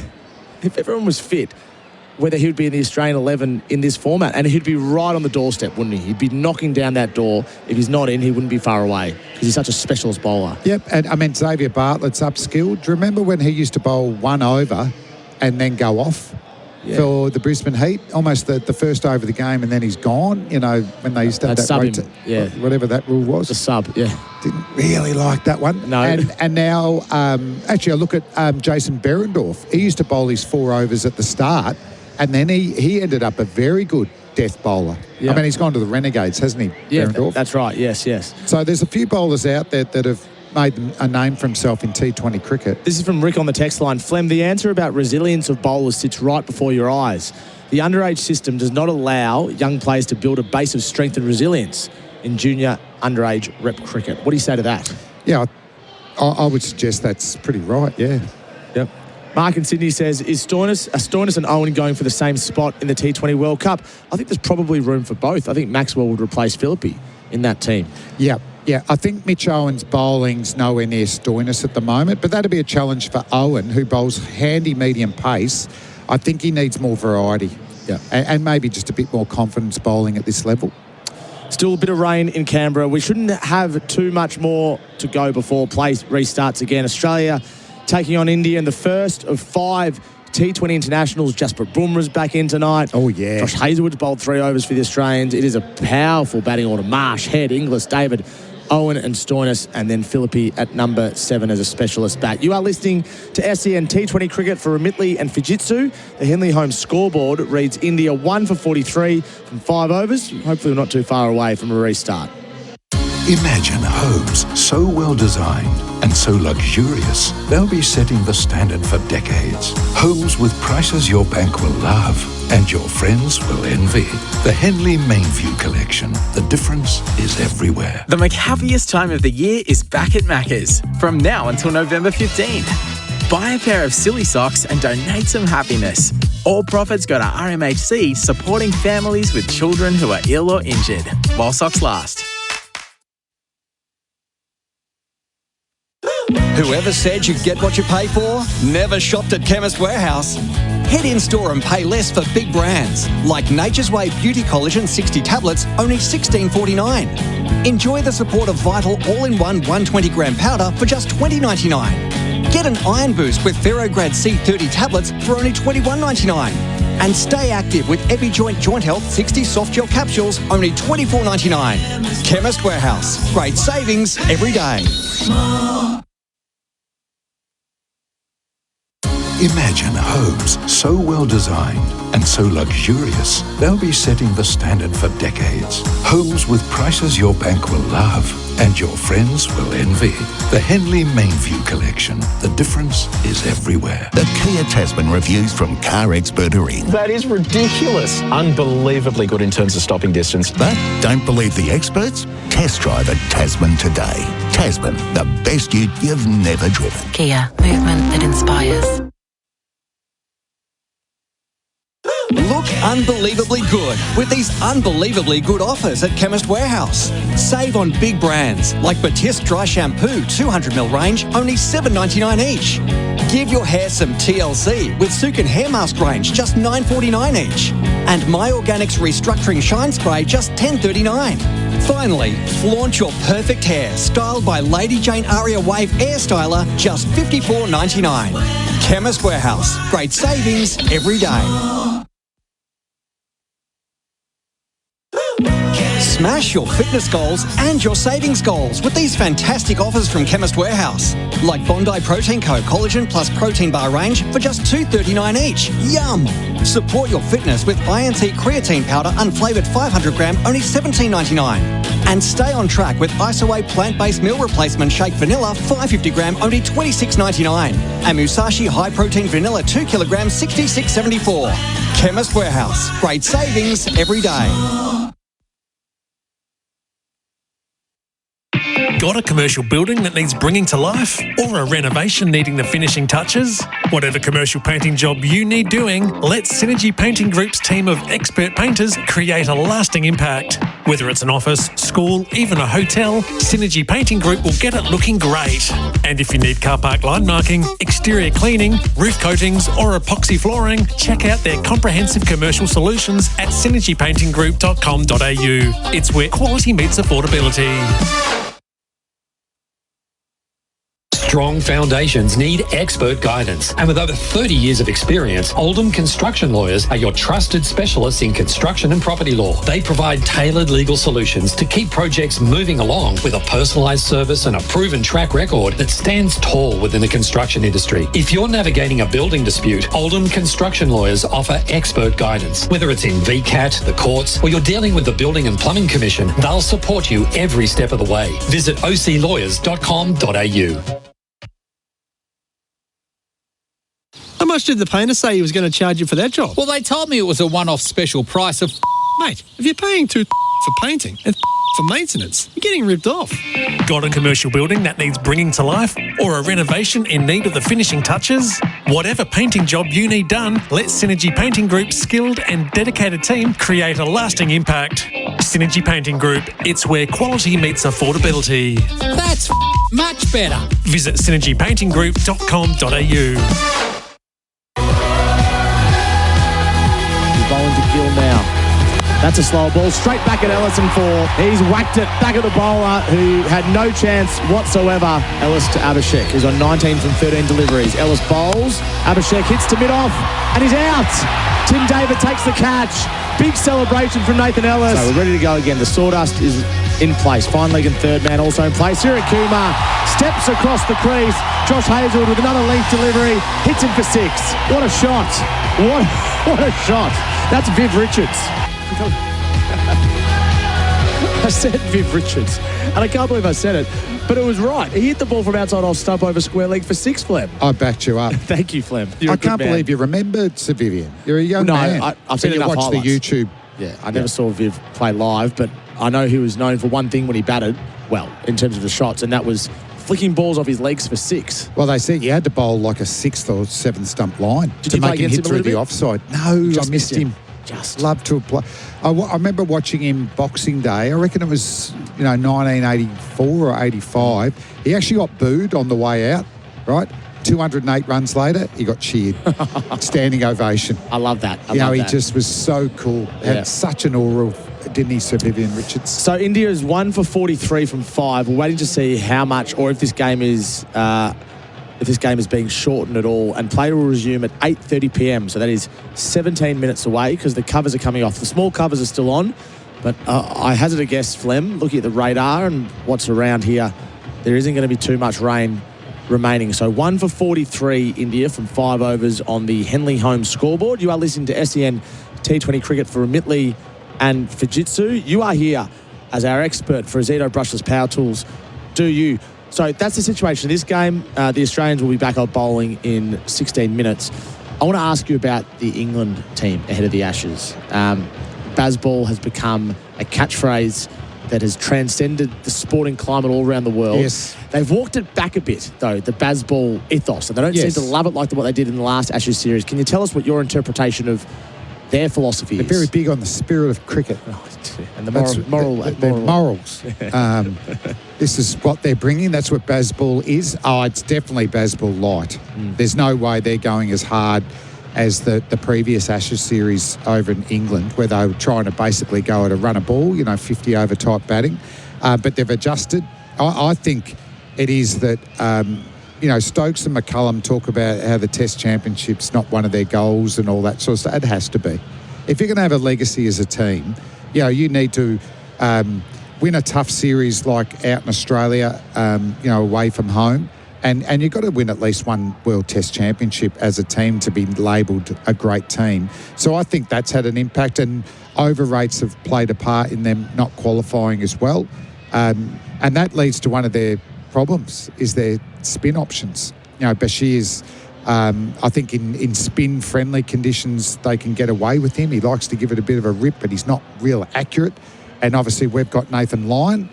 I think we've had some changes to the playing conditions. So it's 18 overs per side now. 3 bowlers can bowl 4 overs. 2 bowlers can bowl 3 overs. So Josh Hazlewood can still bowl his allotted 4 overs alongside 2 others. And the power play is 5.2 overs, meaning there's 2 more balls of the power play, and then there'll be allowed to be more fielders. I'll block them out. Yep. No. Yeah. And quickly, before we get on, England have got some good players, though. I think Duckett's a very good player. So their batting is really interesting, the way they've set it up, and Duckett and Crawley at the top. Crawley not so sure. I mean, if he didn't score any runs for the whole series, that wouldn't surprise me. Yeah. No runs. You think he's going to struggle? No runs. In these conditions? Yeah. Why is that? Because it's very much hit and miss, and over in England to allow Bazball to be played, as we saw in the last Ashes series, they were very, very flat. So much so that I think Jimmy Anderson averaged 85 a wicket. So he's going to come out where the ball is moving at every venue. He doesn't have a technique. He's got a slogger's chance. Maybe he comes off a couple of times. But, I don't see him as a real threat. He might have got 100 last time up in Sydney. Yep. What about Bethel at 3? Do you like that selection? They've picked him. I don't think they've got a number 3. No. They're in trouble there. Bethel, he's an enormous attacking option and a lot of potential. But once again, you like them at about number 5, don't you, where Travis Head bats? And Harry Brook. I don't like him at number 3. But you must like Root at 4, who surely will make Root's a gun. Who surely will make his first century on Australian soil in Test cricket. We hope so, I think. And then Brook at 5, who's Brook's a star. Gun. He's a star. Smith, the wicketkeeper, gun. Stokes' batting's come away a little bit. He's batting a bit more dogged, isn't he? He's not slogging as much. But one thing I got out of their summer back home was his bowling. He's a seriously good bowler, Ben Stokes. He swings the ball both ways, got a great bouncer. He overdid that bouncer last time. It's almost like, I'll be the enforcer. But he's a bigger threat when he pitches up. But he had did he do a bad hamstring in the 100? Yeah. So he's coming back. So, he's not going to bowl a lot of spells, but he's so dangerous if he's bowling 2 or 3 overs there. And there's no doubt he galvanised the team. They play for him and McCullum. Yeah. So that's a powerful force. Wood and Archer, I saw Archer got some more overs in against New Zealand there. So his body looks to be going okay. But, how many tests can they play, Archer and Wood? Can they play one together? Is that too big a risk? One series together or one test together? One test together. Yeah. But for me, that's too big a problem for England, because both of them could break down. But their ball speed, I mean, watching Wood last Ashes series, when at Headingley, it was yards quicker. You could see the Australians were shocked by the extra pace. And Archer in 2019, the ghosts of 2019 still loom large. And they bowl differently, don't they? Archer over that brace front leg, high release, gets bounced off a short length, whereas Wood's skiddier, gets really good reverse swing. But the fast mediums are handy, but I'm wary of someone like Chris Wokes, who, what a wonderful cricketer and seems such a great bloke. In England, his stats are up there with the great all-rounders, but I think he averaged 50 runs a wicket with the ball here. So can Atkinson, Cass, Tongue, Robinson's playing great cricket in Sydney. Yeah. I don't think... He's not playing for us. Bazball don't like him. Yeah. That's what I'm reading between the lines, that I don't know whether he'll ever get back, which is a shame because he's actually got good skill. But, Atkinson looks a gun in English conditions. Tongue bowls real wicket-taking deliveries. Cass should enjoy bowling out here. He's a bit bouncier than the others. So their bowling, for me, is nowhere near as complete as their batting. But, hopefully Cummins gets back in for the second test, because, we know between Stark, Hazlewood, Lyon, Boland, Cummins, we can get 20 wickets. Absolutely. So Stuart Broad said recently, and Stuart Broad, we're looking forward to this, Flem, is part of the SEN commentary team this summer. We're getting more fast bowlers involved. I'm sure you'll love this, Flem. This will be right up your alley. He said it's the worst Australian side he's seen since the 2010-11 series loss, which, I mean, what's your views on that, first of all? Oh, man, you'd have to look through all the teams, wouldn't you? I think that's just, he's just throwing something out there. But I can't think of a worse side since the 2010-11 Ashes that Australia's produced. I mean, Australia lost in 2013 in England when it went from Mickey Arthur to Darren Lehmann and Ashton Agar replaced Nathan Lyon and a few other things happened. Was that better than our team now? Like any team with Cummins, Stark, Hazelwood and Lyon, I don't like the word worst against it. Yep. Nah. So the batting Good banter, though. I think the batting is more what he's referring to. But 20 wickets takes Well, can he specify that? When we get on that first session, I'll go, Stuart, can you just specify a little bit more? He's had a good introduction to commentary, Stuart Broad. You know, I think he's very astute, very opinionated. So he'll roll up a few of our listeners and maybe commentators as well.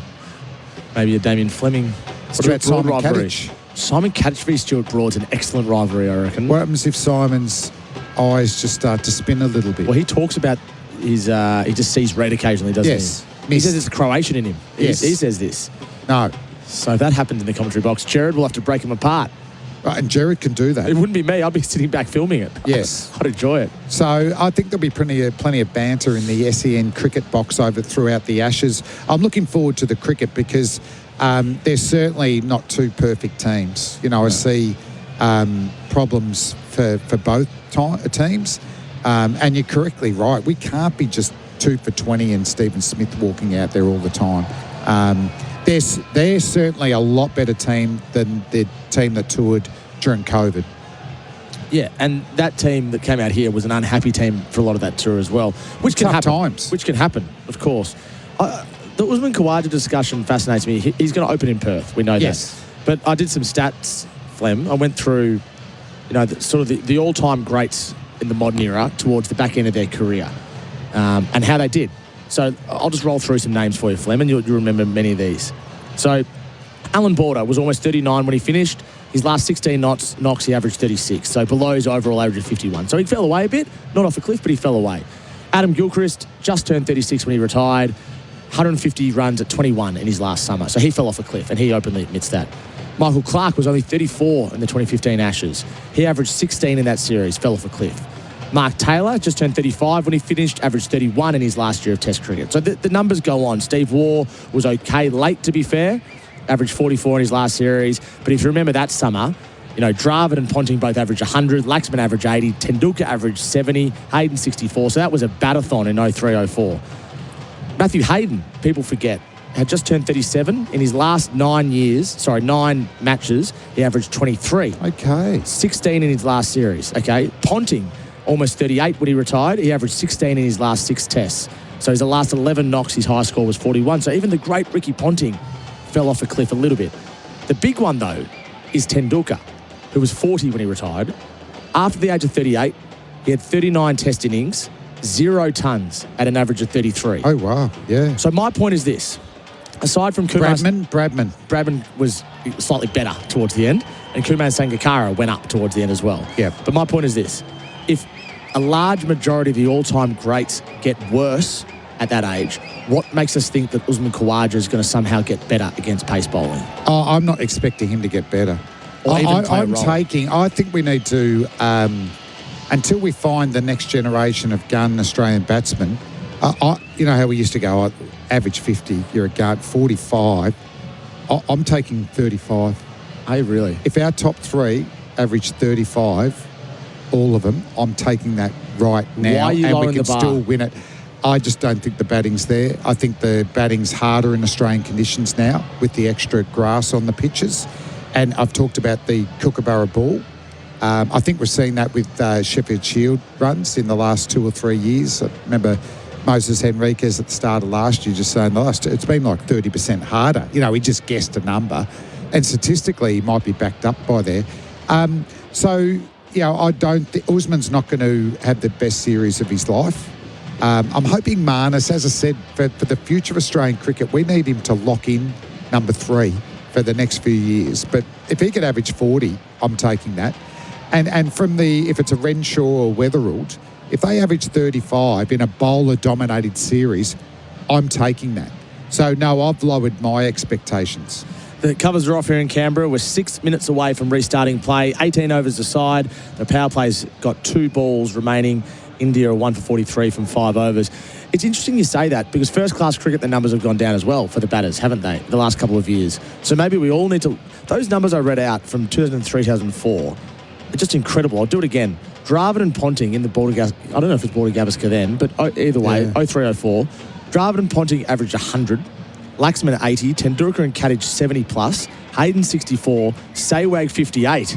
So averaging 44 in that series. Like I think there was Indian series after that were. Remember, every pitch was flat. It was white, wasn't it? Yeah. So I reckon there'd be 10 years after that where there was a series that were just. I reckon a Pujara, Kohli, 13, Stephen 14. Smith. Yeah. It was a Phil Hughes summer when he passed away. Yeah, okay. Yeah, that one was, I think Kohli scored 400 or 500s. Yeah. And then we got to that situation when Alistair Cook got that big 200 at the MCG, and almost that was the okay. You know, and I think Cookie was near the end of his career. Not unlike Tubby Taylor's 334 against Pakistan. You know, there's no way Tubby was batting as well as he had in the 89 Ashes there. That pitch was flat.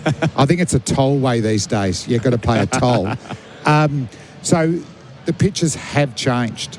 But I think there's been a better balance at test level between bat and ball. I'm not so sure Sheffield Shield level. Yeah, and as a result, we don't see the big hundreds at Sheffield Shield level that we're expected to see. You know, this guy's banging down the door because he's averaging 60. I mean, Bo Webster averaging 50 and getting himself in the test team is actually an anomaly. Yes. And it proves why he's done well, because he's performed well. Weatherald last year. Weatherald last year, that's right. Even Marnus Labuschagne, when he got selected initially, was only averaging in the low 30s. Yeah, definitely. But Greg Chappell plucked him out and said, no, he's our guy. And it proved to be correct. And I'm struggling to understand why Labuschagne's fallen off a cliff a little bit. Yeah. At that age, he should be kicking up. Yeah. I just think when he first made the team, I thought he was very limited, you know, an offside player. And that 2000 and, was it 19 Ashes? Yeah. And he went to Glamorgan and he changed into more of a leg side player, whipping him through the leg side, and they got wide there. I don't think that's the same player. I think he's caught somewhere in between. Has it become it might have changed this summer. I haven't watched him bat as much this summer. He was averaging 60 there for a while. Number one batter in the world. I wonder, I don't know, I wonder if he got caught up in this, I have to make 100 every time I bat. And you become paralysed by the thought of failure. One thing I noticed in the last couple of years with his form dropping, he doesn't do as much weird stuff. Remember, he used to do the big exaggerated leaves and he'd take the bail off and all that sort of stuff. Yeah. You know, maybe it was annoying to the bowlers and fielding team. Maybe he needs to get back to that. Manic Manus. Yeah. Don't mind it. Bring it back. Just another Manic Monday for Manus. Get back on the field. Here we go. So we're not far away from restarting this game in Canberra. It's been raining for a while. It's now 18 overs aside. It should just change a few little things tactically. Marcus Stoinis will bowl. India is 1 for 43 SEN T20 cricket for Remitli and Fujitsu. We've seen a number of boundaries score more this summer with many boundaries along the way. And Sirikumar and Gill are at the crease, which, is sure to promise some fireworks. Damien Fleming, those stats, of course, for Daft Trucks. Daft Trucks keep you moving. So 2 balls and the power play's finished. Yeah, Is that correct? I love the fact that the power play finishes mid-over, but that's exactly what's happening. So Stoinis will bowl 2 ball. I wonder if they thought about changing it. I mean, Stoinis was going to bowl on the power play anyway, so it makes sense as he does his run-through. And what do you do for these 2 balls? You've had a big break. Do you just have a slog? You might go out. They've only lost 2 overs. If they'd lost more overs, it's probably worthwhile. But Big Stoin, he went through all the warm-up and they had to go off, but we'll see plenty of variety now that they're getting out of the power play after these first 2 deliveries. He's become a mainstay in this T20 team, Marcus Stoinis, for good reason as well. With bat and ball, he's done so well. He's played a total of 77 T20 internationals, Marcus Stoinis, averaging 31 with a bat at a strike rate of 148. That's an excellent career in this format. No. Can just fill roles, can't he, with bat and ball?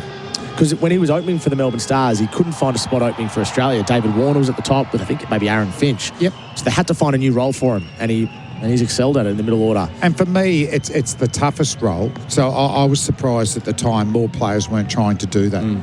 So Surya Kumar Yadav, the captain, the 35-year-old, who has been in lean form for the Indian national team, but excellent IPL form, is on strike. There's a short third man, backward point, cover and mid-off on the offside. And he's facing Marcus Stoinis. 18 overs aside. Stoinis approaches. He bowls now. Yadav around the corner. Down to fine leg for one. 1 for 44, the Indians. Ooh, I don't know about throwing it into the ground. Yes, Nathan Ellis down there. We've had rain. There was dew before that. Not easy to bowl when the ball gets soggy. We should know better, Nathan Ellis, given that he plays a bit down in Tasmania. Bit of rain down there. Maybe not when the new stadium gets built. But isn't it the second driest state, Tasmania? Oh, you're right, actually. It is. That's what they've been telling us for the footy team down there. The stadium is being built with a roof, and everyone's saying it doesn't need a roof. It's such a dry state. Not the warmest city. No, it's not the warmest. Stoinis bowls to Gill. Slow ball bouncer helped around the corner. Like it.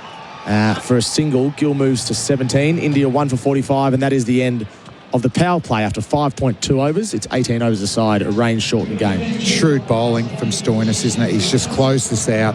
The power play with 2 singles. They did not want to leak boundaries. Finished up with his favoured slower ball. It's a curve ball. He bowls it hard into the pitch. So there's a pace variation that the batsman has to deal with. There's a bounce variation. So well bowled. And the good thing for Mitchell Marsh with these experienced players, they know the fields they want to. And Marsh will be backing Stoinis to get it right. So here comes Stoinis. Power play 1 is done.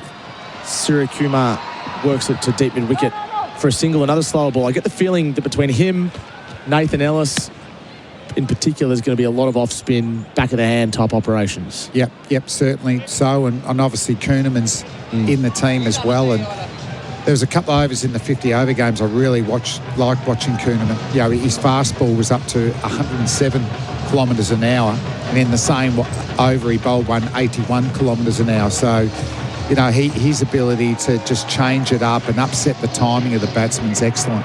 It's only his second at T20 International. Kuhneman gets first crack at it tonight with Adam Zampa missing for personal reasons, the birth of him and his partner's second child. Stoinis to Gill.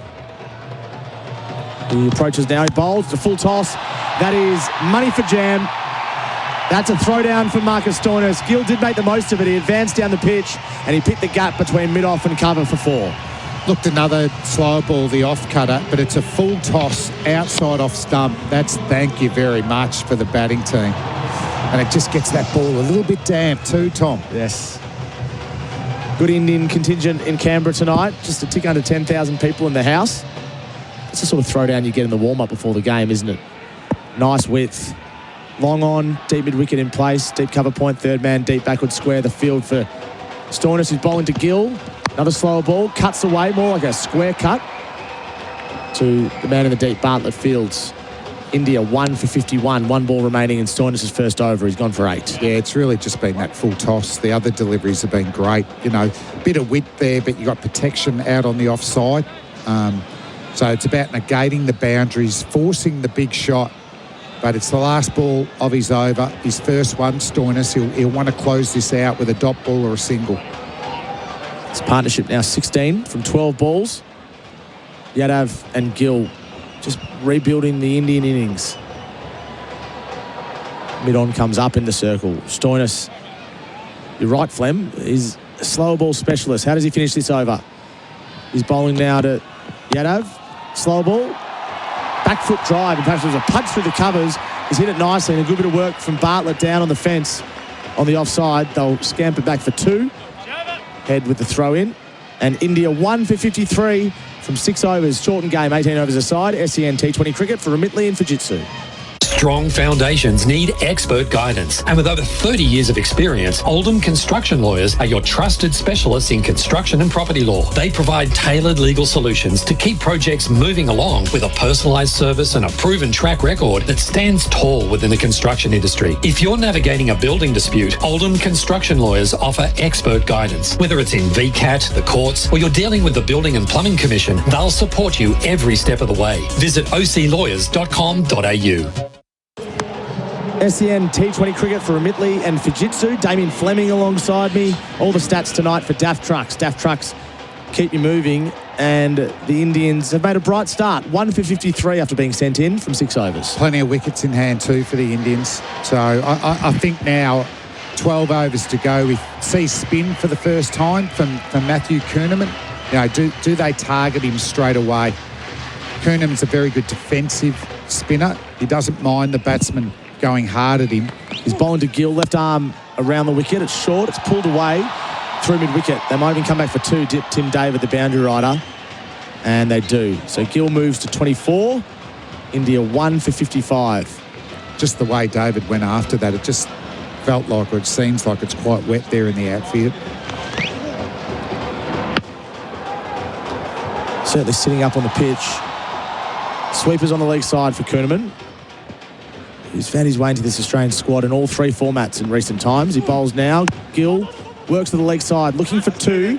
Kuhnemann fields off his own bowling. They'll settle for 1. Doesn't give away the stumps a lot, Kuhnemann, does it? Like if you miss, they hit. A bit like Adam Zampa, even though they're different styles of spin. He will throw the odd wide, quicker one. As I said before, it can get into close to 110 kilometres an hour. Yeah. The rag's out there. He wants to keep this ball as dry as possible. So Surya Kumar's on 12 from 10. You just get the impression he's about to explode. His strike rate in T20 international cricket is nudging 200. God. But he has been out of form, as we've told you before. So it's an important series for him, the 35-year-old. Even though his IPL form has been excellent, this is different conditions in Canberra. And he'll be facing Kuhnemann. 3 runs from the over already. 18 overs aside. Rain shortened game. Kuhnemann bowls to Yadav, who defends back to the bowler. It's good bowling, isn't it? You're taking a risk to whip that through the leg side. A lot of overspin as well. He's a crafty bowler. And he played in Sri Lanka. We were there for that.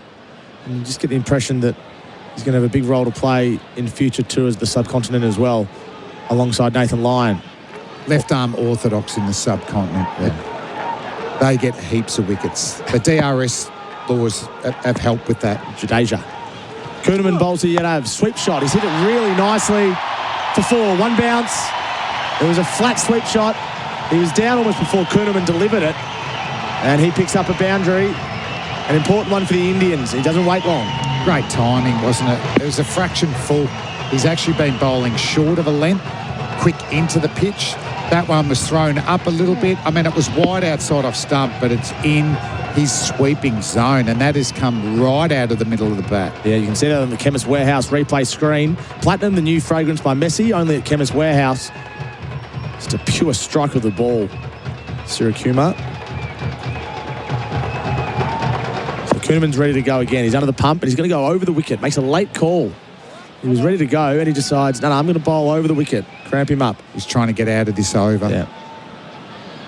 All the men out on the leg side. Surya Kumar on strike. It's short, it's flat, and he bunts it into the offside square of the wicket for 1 this time. 1 for 61, the Indians. It's worked, hasn't it? Smart cricket. It's always a deliberate bad ball. Like, if you bowl that ball in the net, you get cut for 4. Yeah, it's interesting, the premeditation from Surya Kumar, who wanted to hit through the leg side. If he was just neutral there, he probably would have cut that for 4. That's right.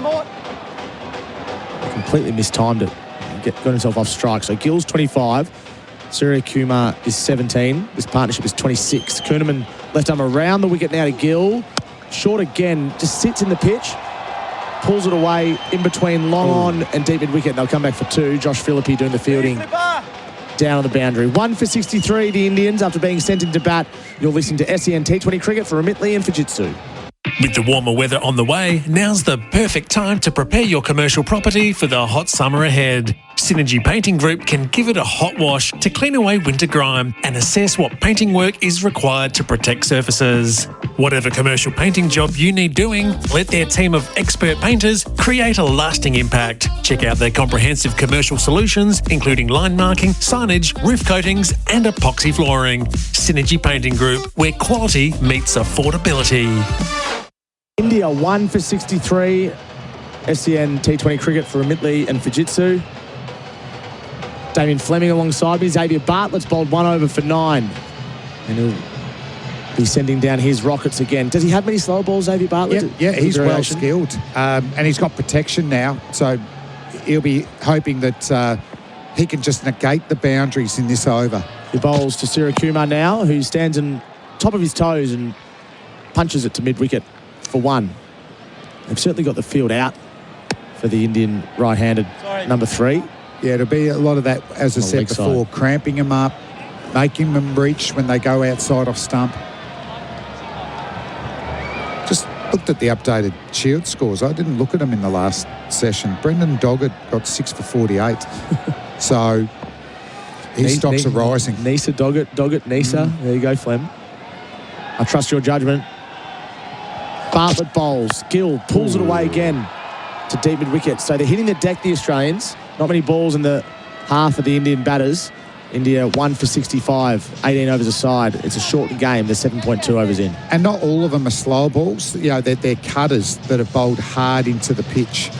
I think with Stoinis, he bowled 1 really good slow ball bouncer. His other 2 slow balls were rolled out a bit full, or 1 was a full toss. And they got hit for 4s. I think you've got to still bowl your slow balls hard into the pitch.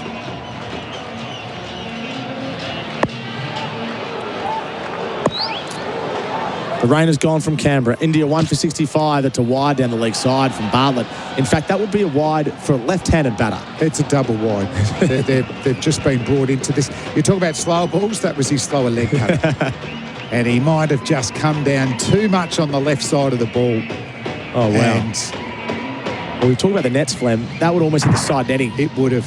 I reckon he got caught between doing the Alice back of the hander and a leg cutter, didn't it? It just didn't come out of his hand at all.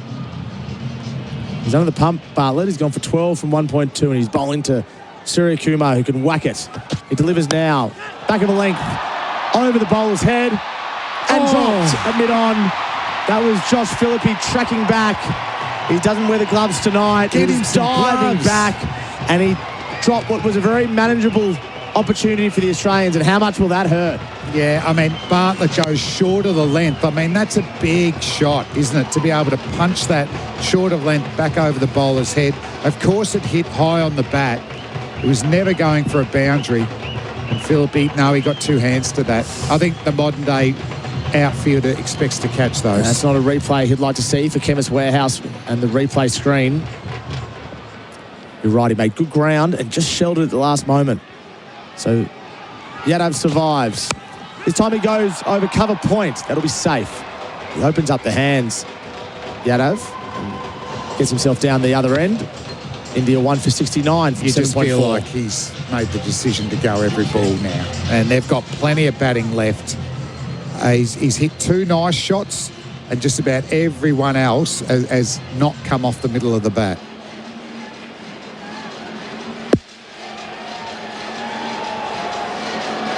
So Gill's on strike. He's 28 from 16. Sirikumar is 21 from 16. And Bartlett is under the pump. Although he hasn't been hit for a 4 in this over yet. He bowls now. Length delivery. Gill, little leading edge into the offside ring for a single. That is a seriously good ball, isn't it? Yeah, it's a first-class delivery. Format. That was a first-class delivery that almost beat the outside edge and crashed into off stump. So how far is Bartlett away from 5-day cricket for Australia? He went to India and played for Australia A. Is he in the mix? Oh, definitely. You'd have to be impressed with his start for Australia. And just those signs you want. Bouncy outswingers with the new ball. And a nice seam as well. Yeah. Bats well. Yep, you can whack it, that's for sure. Might say that later on tonight. Last ball of his second over. He's gone for 16.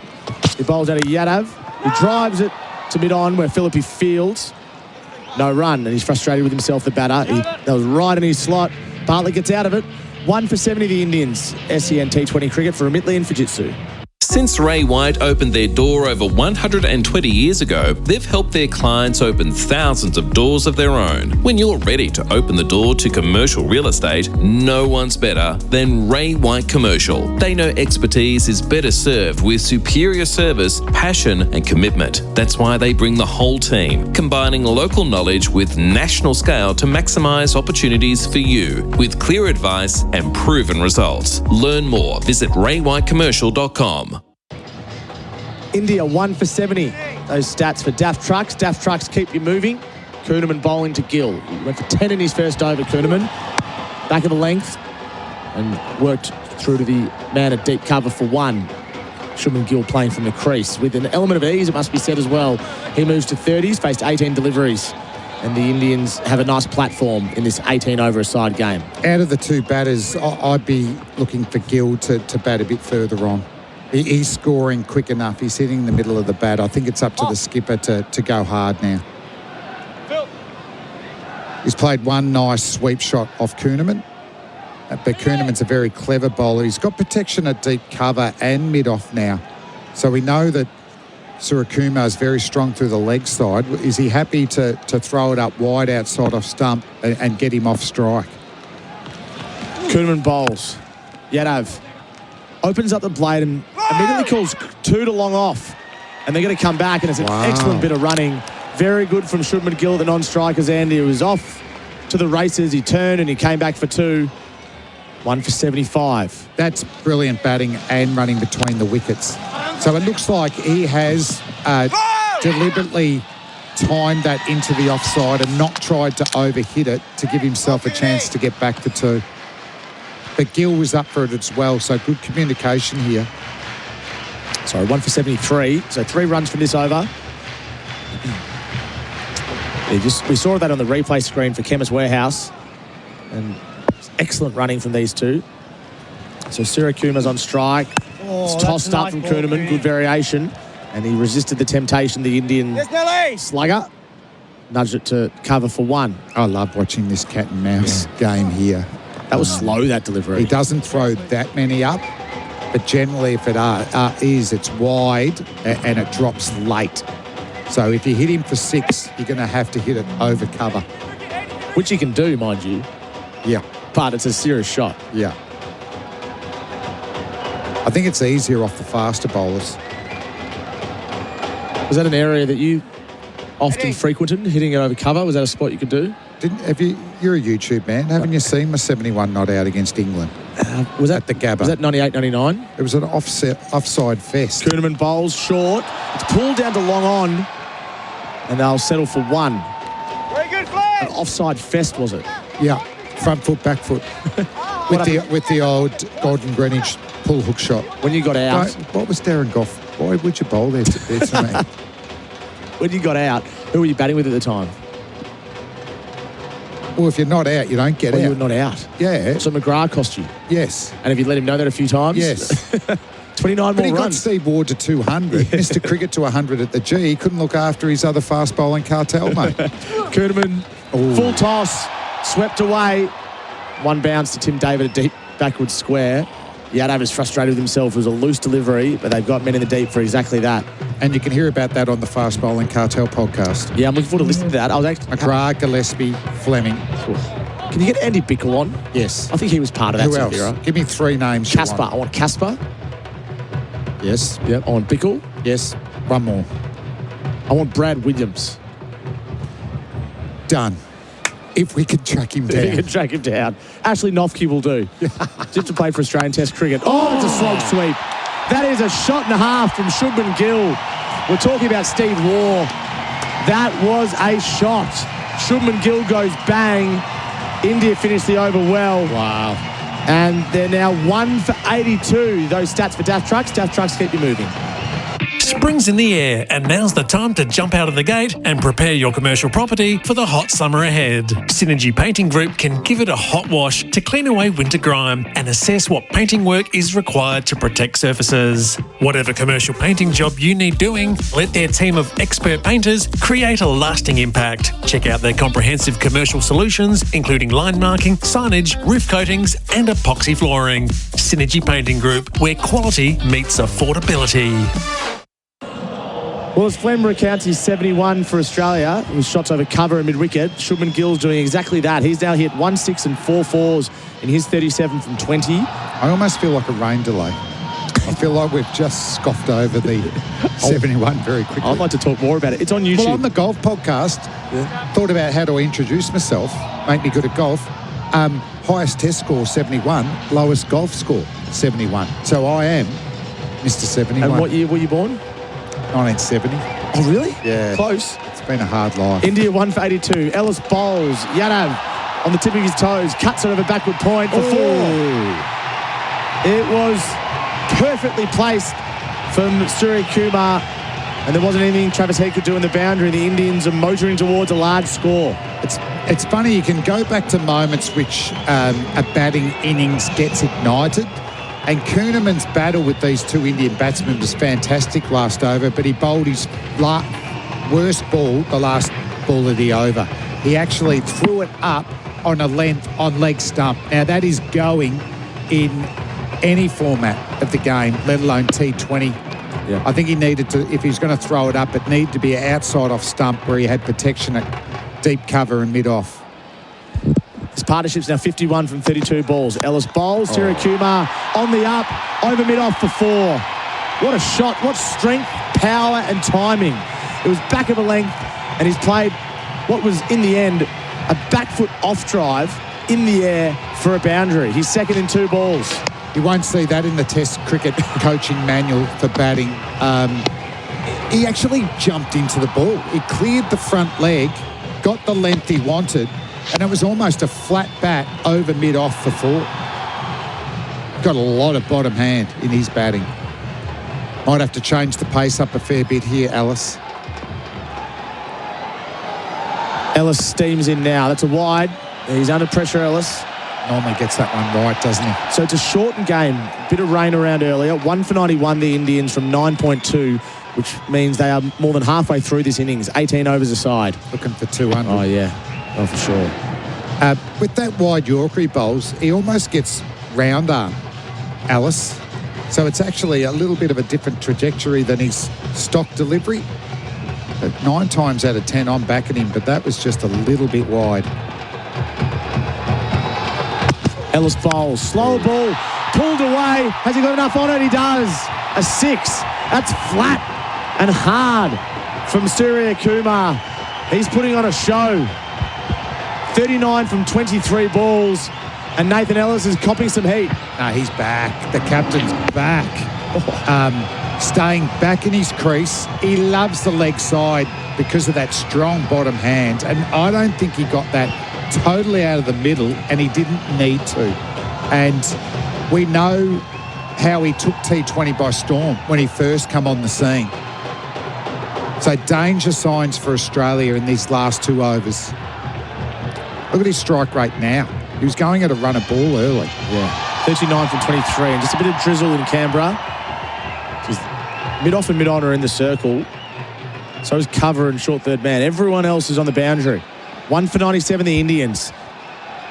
Ellis bowls. That's right on the wide line. Was it good enough? Josh Inglis says so, and so does the umpire. Good keeper. Yeah. Very good keeper. Look after your bowler. So just tell us what Josh Inglis did then that was important. Well, it was a borderline wide, and Inglis straight away as he took the ball just took it and just gave a little clap, an acknowledgement to his bowl at the other end, possibly deceiving the umpire. Possible. Great keeping. Love that. Well, now, you're a keeper. You'd be doing that, wouldn't you? Any way you can get it, you get it, Flem. It's raining. Disappointing. It is raining. 1 for 97, India, from 18 overs. And the rain delays come, you'd suggest, probably at the right time for the Australians. This over has gone from, 15 from 4 legal deliveries. Nathan Ellis copping some tap. A partnership that has now swelled to 62 runs from 35 balls between Yadav and Gill, the captain and the vice-captain respectively. And, well, the radar didn't show a lot of rain, but... It's just blotches, though, and it's come in over Canberra. I think we'll get a completed game. It's just how many overs the Australians will get to bat. Frustrating stuff for everyone in the ground and all our listeners. Got some more Ashes stuff to talk about as well, Flem. We're not done with that. I want to talk about your golf. I want to talk about your 71 again. Who was it against? England? No, it was against Riversdale Golf Club and June's Golf Club. The cricket. It was a match-winning 71 not out at a Gabba test. Which Ashes even though it was that? drawn. Which Ashes was that? 1998, 99. So that's the year before I was old enough to remember anything. Oh, okay. So I just missed it. I'm sorry. Yeah. I remember 99, 2000. Just get on YouTube right now. It's a rain delay. I will now. And practice your commentary over it. Yeah. Fleming hoiks it over the leg side. There for was 6. a lot of hoiking. There was actually a lot of hoiking. What was your high score for Victoria? No, not 63, I think. Right. Club cricket? 120. So you made 100 in club a couple cricket. hundreds. Yeah. No, this is disappointing. I think it actually, as you just said, it's not a bad break for the Australians. I reckon that last 10 balls, Tom, momentum was shifting big time. And it's always better for the team batting last, as long as you're getting enough overs. And you've got 10 wickets in hand, haven't you? We saw that in the one-day series, that it still favours the team batting last. Well, yeah, so India and Perth made 136 and it was reduced to 131 because they were 9 down or all out at the end. So the wickets play a big part, and the same will apply tonight to India. The fact they're only 1 down means their score will go up by fair way, assuming they keep batting the way they're batting. Could the Australians have done much more at the moment? They haven't dropped any chances. There's been one misfield, but these two batters have been in scintillating form, especially the last half of the there was partnership. just that Philippi drop, wasn't it? He Oh, was that's right. running Yes. against the ball. And as I said, there's always moments. So if that catch gets taken, you get a new batsman in. Do they get set? How do they play it? And then we saw the opposite of that, Kuhnemann, who bowled beautifully. Last delivery was his work, goes for 6. And that just ignited these two Indian batsmen. So probably that is the moment they'd rue most, isn't it, that drop catch? That was an important drop. No, you're absolutely bang on. But besides that, I mean, you know, this Indian team is runs heavy, isn't it? So only 1 wicket down. Their strike rate was really good all the way through. So it was really hard for the Australians to build up the pressure. Already we've seen 3 sixes and 11 fours in this innings. So Hazelwood bowled better than his figures suggest. No wicket for 24 from 3. Xavier Bartlett, no wicket for 16 from 2. Nathan Ellis, 1 for 25 from 1.4. Marcus Stoynes went for 10 from his 1 over. And Matt Kuhnemann, as you suggested, no wicket for 22 from 2. So it looks heavier now. So, we're going to lose overs. As you said, like that's a decent score already by the Indians, 10 and over. 9 wickets in hand, so they won't be docked too much. So, this is going to be a big chase for the Australians. But as I said, at least batting last, you know the total, and you don't lose any wickets, do you? That's right. Just looking at the replays now, the replay screen for Chemist Warehouse. Replay screen, just the 1 wicket that's fallen. That was Abhishek Sharma. Caught David bowled Ellis for 19 from 14 balls. All right, Flem, well, we're going to have some cricket a bit later on because this rain hopefully won't stick around for too much longer in Canberra. It is patchy on the radar. We do expect to get a result in tonight. But as we build up to the Ashes, live on SEN from November 21 with Stuart Broad and Jared Waitley and yourself, Damien Fleming, leading the team alongside Simon Kadich and Adam Collins. Our other member, Bharat Sundaresan, who's now an Australian citizen, might I add, sat down with Scotty Boland to discuss the build-up to the summer of cricket. Scotty Boland, we've come a full circle. It all started with Bill Scotty Boland, or Castle, a statue at the G, and here we are 4 years on, the English are back, and Scotty Boland's about to play Test cricket again. Yeah, like I probably wouldn't have thought at that time I'd still be here 4 years later, but happy I'm here and excited to be a part of another Australian summer. And I remember reading about how much your life seemed to have changed after that spell, really, but also that early part of your Test career. And you you were quite surprised by how people started recognizing you, and that's not you at all. 4 years on from now, are you a little more comfortable being Scott Boland? Probably a little bit more comfortable getting recognised sort of where places you go, but I still find it awkward sometimes when people want to come up and chat because I'm not the most talkative guy, but I think, just getting used to it. It's been 4 years, so I better get used to it. Yes, I mean, or stop taking hat-tricks and wickets in first overs. But just, where do you think it stems from? Like I wouldn't say the reserved nature, but being a man of few words or almost being shy, reticent almost around the attention? I don't really know. I sort of probably wasn't growing up, I probably wasn't like the dominant kid who got all the attention in different cricket teams. Like I didn't play a heap of representative cricket when I was growing up. And then sort of did my pathway coming through the back end of junior cricket from when I was like 18 onwards was probably different to what a lot of the guys do now. Like you see kids come into the state squads who have just been in pathway programs their whole life pretty much. Whereas I sort of did it a different way. I've sort of played club cricket at Parkdale, like local cricket, then went to Frankston, played some games in the seconds, then started playing some first grade cricket, and sort of did it that way where a lot of guys now, it's a lot different, and they get the the luxury, I guess, of having specialist coaches their whole junior career. So, probably did it a different way, and wouldn't change it now.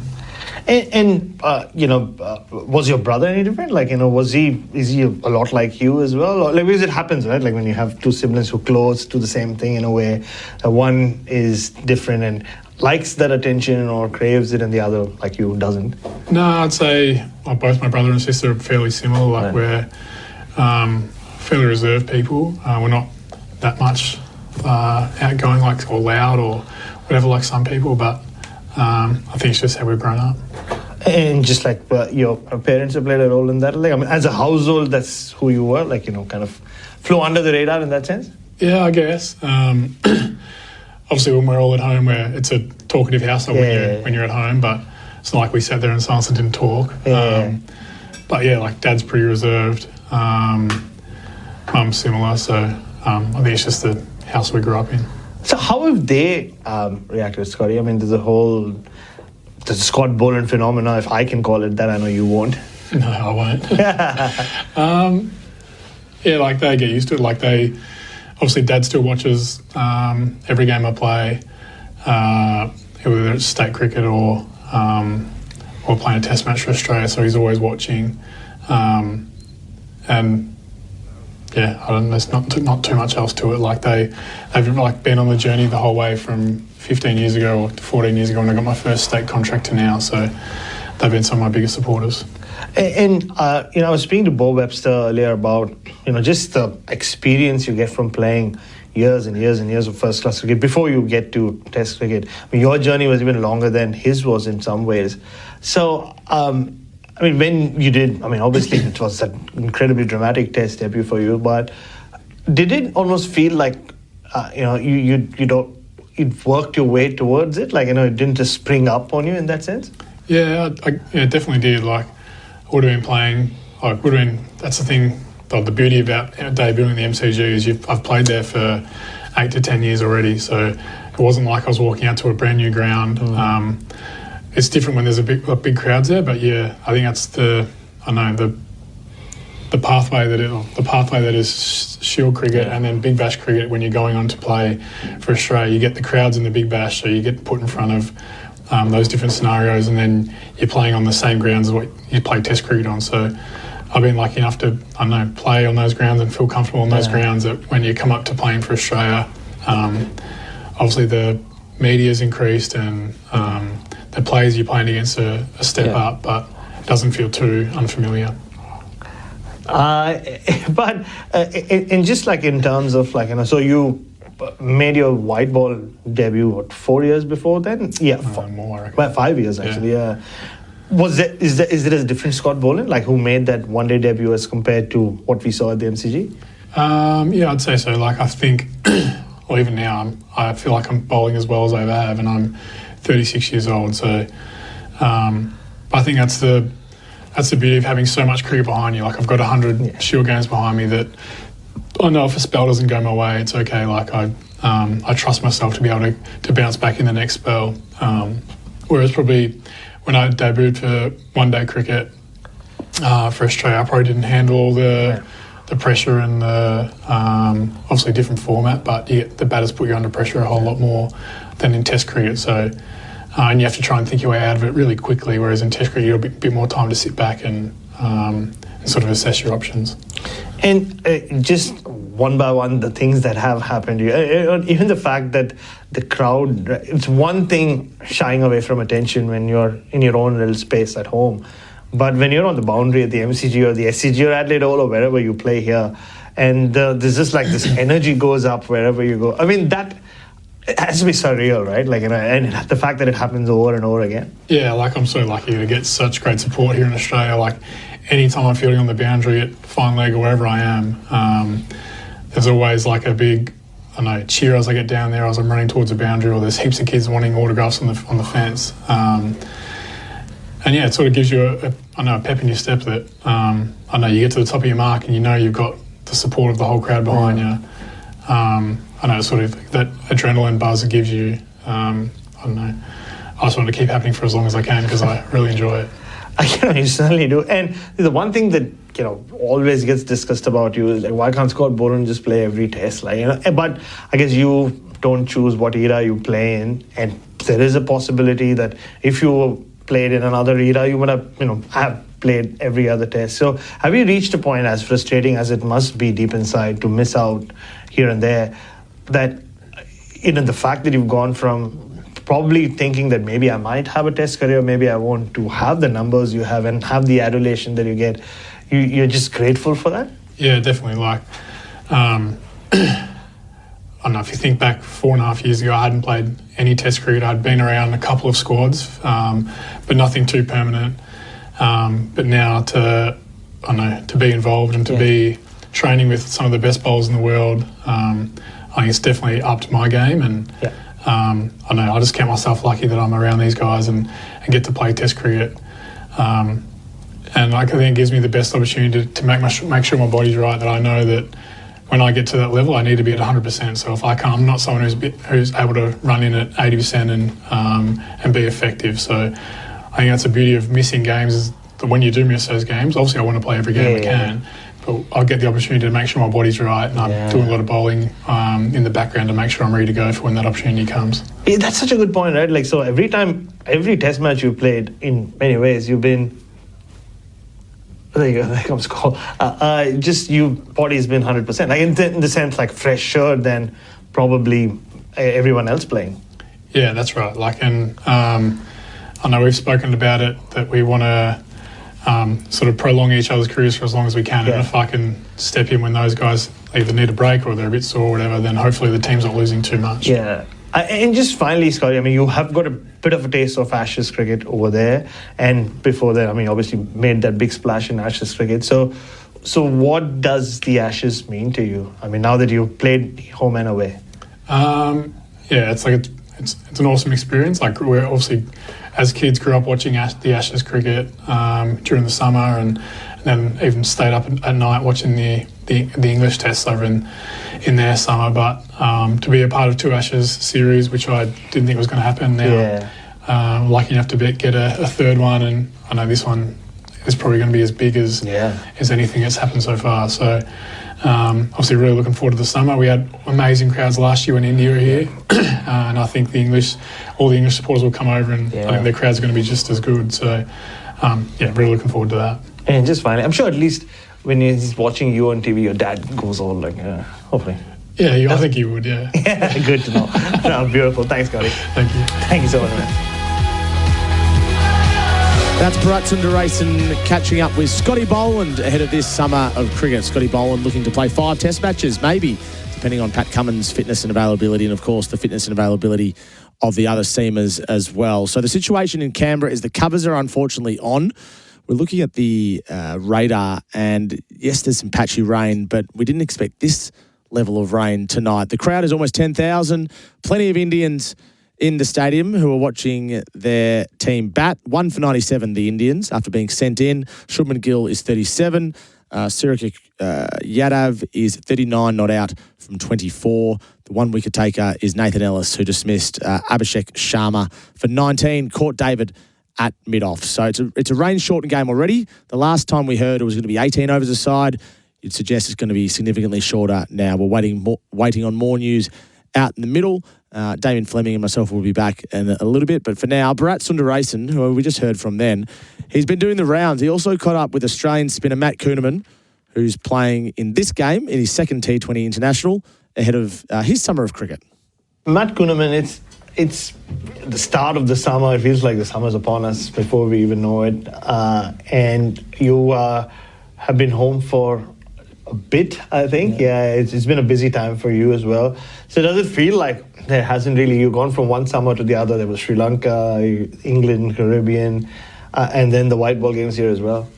Yeah, pretty much just, I feel like I had 2 weeks off after the season, then obviously got a text message from Marnus, I think it was Friday night, saying, are you free to go on a plane ride on Sunday to come to Glamorgan? And I was like, yeah, so he sort of organised that, and next thing you know, it hasn't stopped since. So it's been a great 4 months, been along with the boys and been in so many different parts of the world. So it's been great.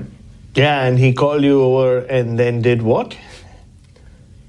Oh, make me bowl to him for next week straight. Got to the point I was there going, am I actually going to play a game? It was a good never bowl to him, but no, it was great fun. I love playing county cricket and to meet a new team and play in new conditions. It was awesome. So how do you view a summer like this, Matt? I mean, you had that great start in India a couple of years ago, and then your heroics in Sri Lanka, and then it's the Ashes. There's all this.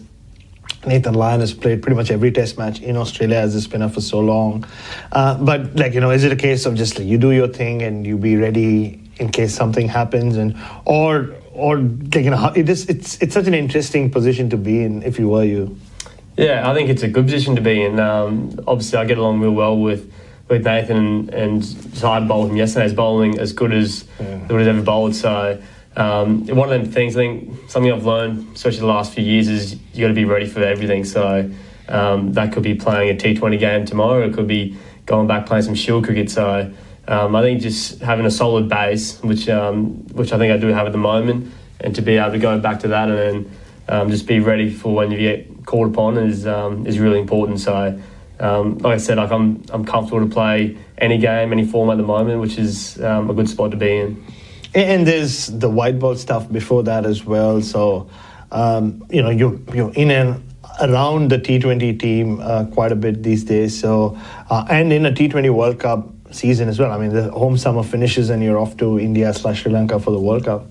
Yeah, I think that's something I've put a lot of effort in, especially the last 2 months. I think after that Test series finished in West Indies, I had a chance to sort of work closely with the T20 teams and sort of obviously work with Mitch Marsh and Maxwell about there's all them boys about what works, what doesn't work, and just bowl them in the nets.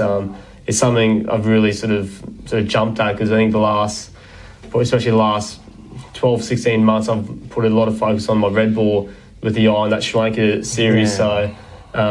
So it's been nice to get back in and try new things, and with the white ball, so it's coming out nicely. And T20 is one of them ones for me. If I'm going to play, I have to be ready to bowl the first to the 20th and everything in between. So I obviously love the shorter form of the game just as much as the red ball.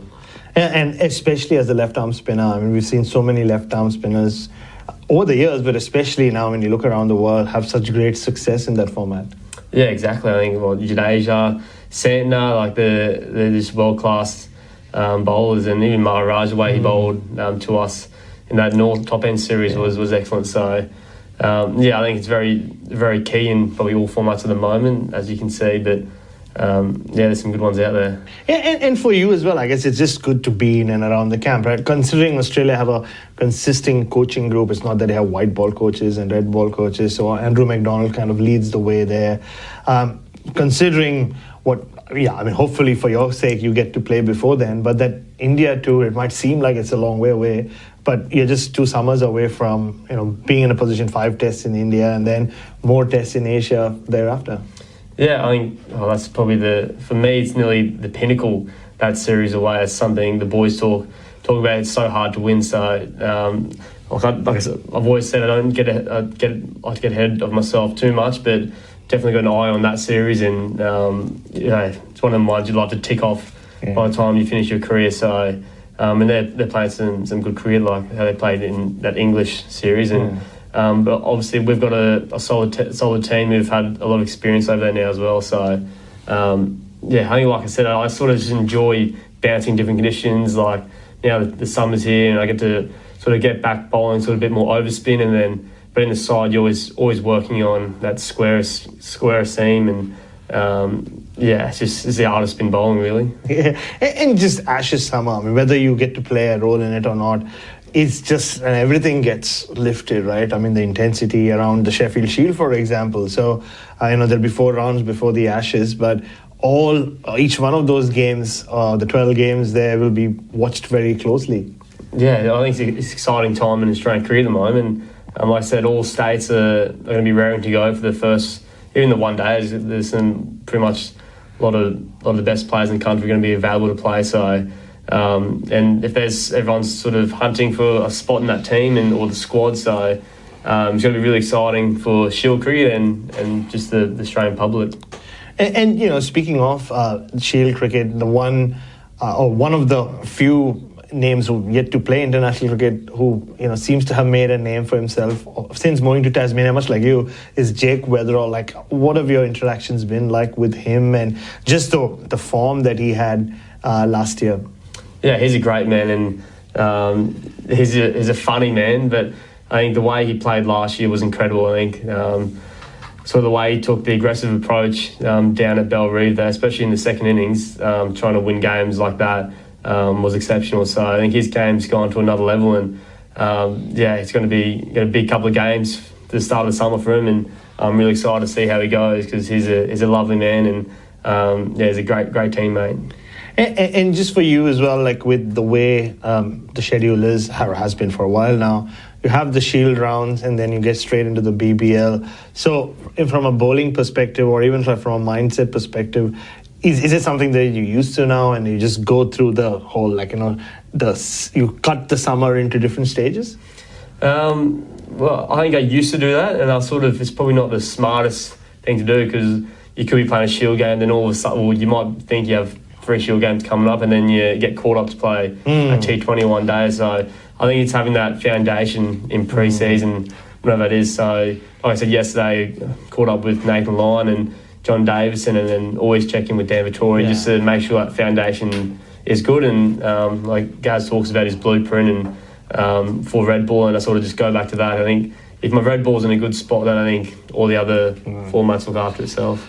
And just in terms of the BBL and where it is, and you played a few seasons of it, does it feel like it's kind of finding its own feet as well, like after the few changes we've seen in terms of format and everything else?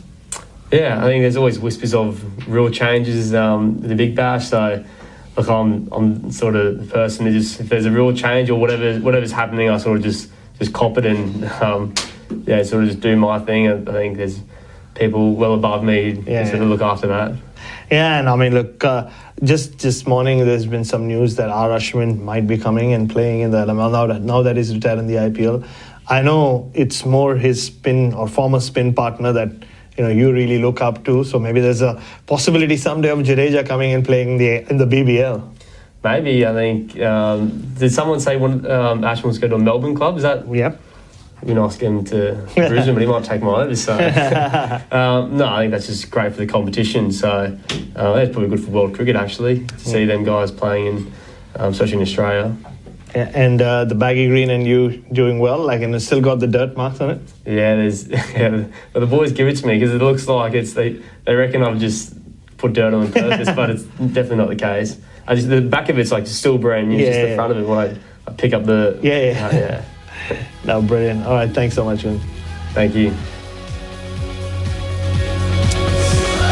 There we are, Bharat Sundaresan talking to Matt Kuhneman, who may have a role to play this summer and may not. We'll see. Of course, Ravi Ashwin ended up signing with the Sydney Thunder, and he's going to play every game, Ashwin, with the Sydney Thunder in this BBL, which is a huge get, not just for the Sydney Thunder, but also for the competition, Flem. I must admit, I didn't even know that could happen. Yeah. You know, being a former Melbourne Stars board member, and we were always looking for overseas talent, the odd little call out to recently retired Indian players was flat batted back. Yep. But we know Ravi Ashwin's his own man, and this is massive for the BBL. I can't wait to see the impact it has. And you can, of course, listen to the BBL on SEN this summer.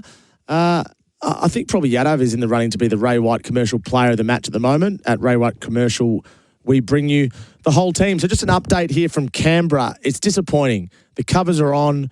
The rain has settled in for the moment. It hasn't really been super hard, but it's been enough to have the full covers on and people ducking for cover and getting their umbrellas and their rain jackets out.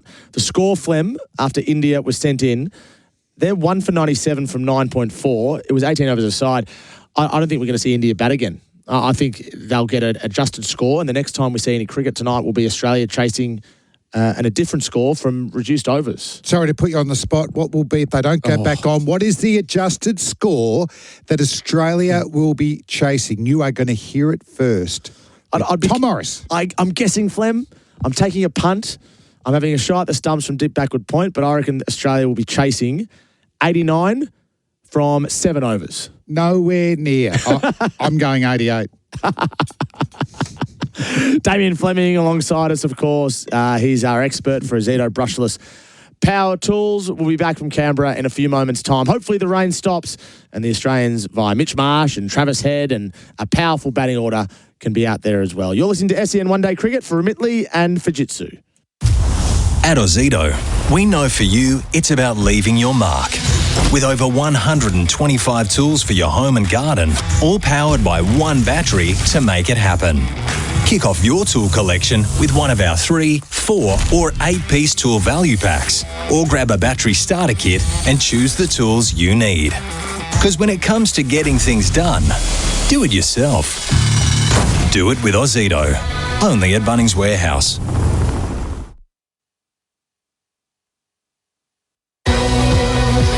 For Synergy Painting Group, where quality meets affordability, and Alex Scott and Staff. Whether it's selling your livestock or selling your home, contact Alex Scott and Staff today. Australia and India on SEN T20 Cricket. Hi, Mark Taylor here. We may not be able to control everything, but with Fujitsu's Anywhere ducted smart climate control, you can control the temperature in your home wherever you are. And right now, when you purchase a Fujitsu ducted system, you'll receive a digital prepaid MasterCard valued up to $500. Keeping Australians comfortable for over 50 years, just get a Fujitsu. It's Australia's favourite air. Purchase eligible model by 1 December 25. Claim by 15 January 26. Retain receipts. T&Cs and exclusions apply. See fujitsugeneral.com.au/promotions. Whoever said you get what you pay for never shopped at Chemist Warehouse. Head in store and pay less for big brands like Nature's Way Beauty Collagen 60 tablets, only $16.49. Enjoy the support of Vital all-in-one 120-gram powder for just $20.99. Get an iron boost with Ferrograd C30 tablets for only $21.99. And stay active with EpiJoint Joint Health 60 soft gel capsules, only $24.99. Chemist Warehouse. Great savings every day. Strong foundations need expert guidance. And with over 30 years of experience, Oldham Construction Lawyers are your trusted specialists in construction and property law. They provide tailored legal solutions to keep projects moving along with a personalised service and a proven track record that stands tall within the construction industry. If you're navigating a building dispute, Oldham Construction Lawyers offer expert guidance. Whether it's in VCAT, the courts, or you're dealing with the Building and Plumbing Commission, they'll support you every step of the way. Visit oclawyers.com.au. Ozito brushless home and garden power tools are built to work. Tough isn't something you just claim. It's something you prove.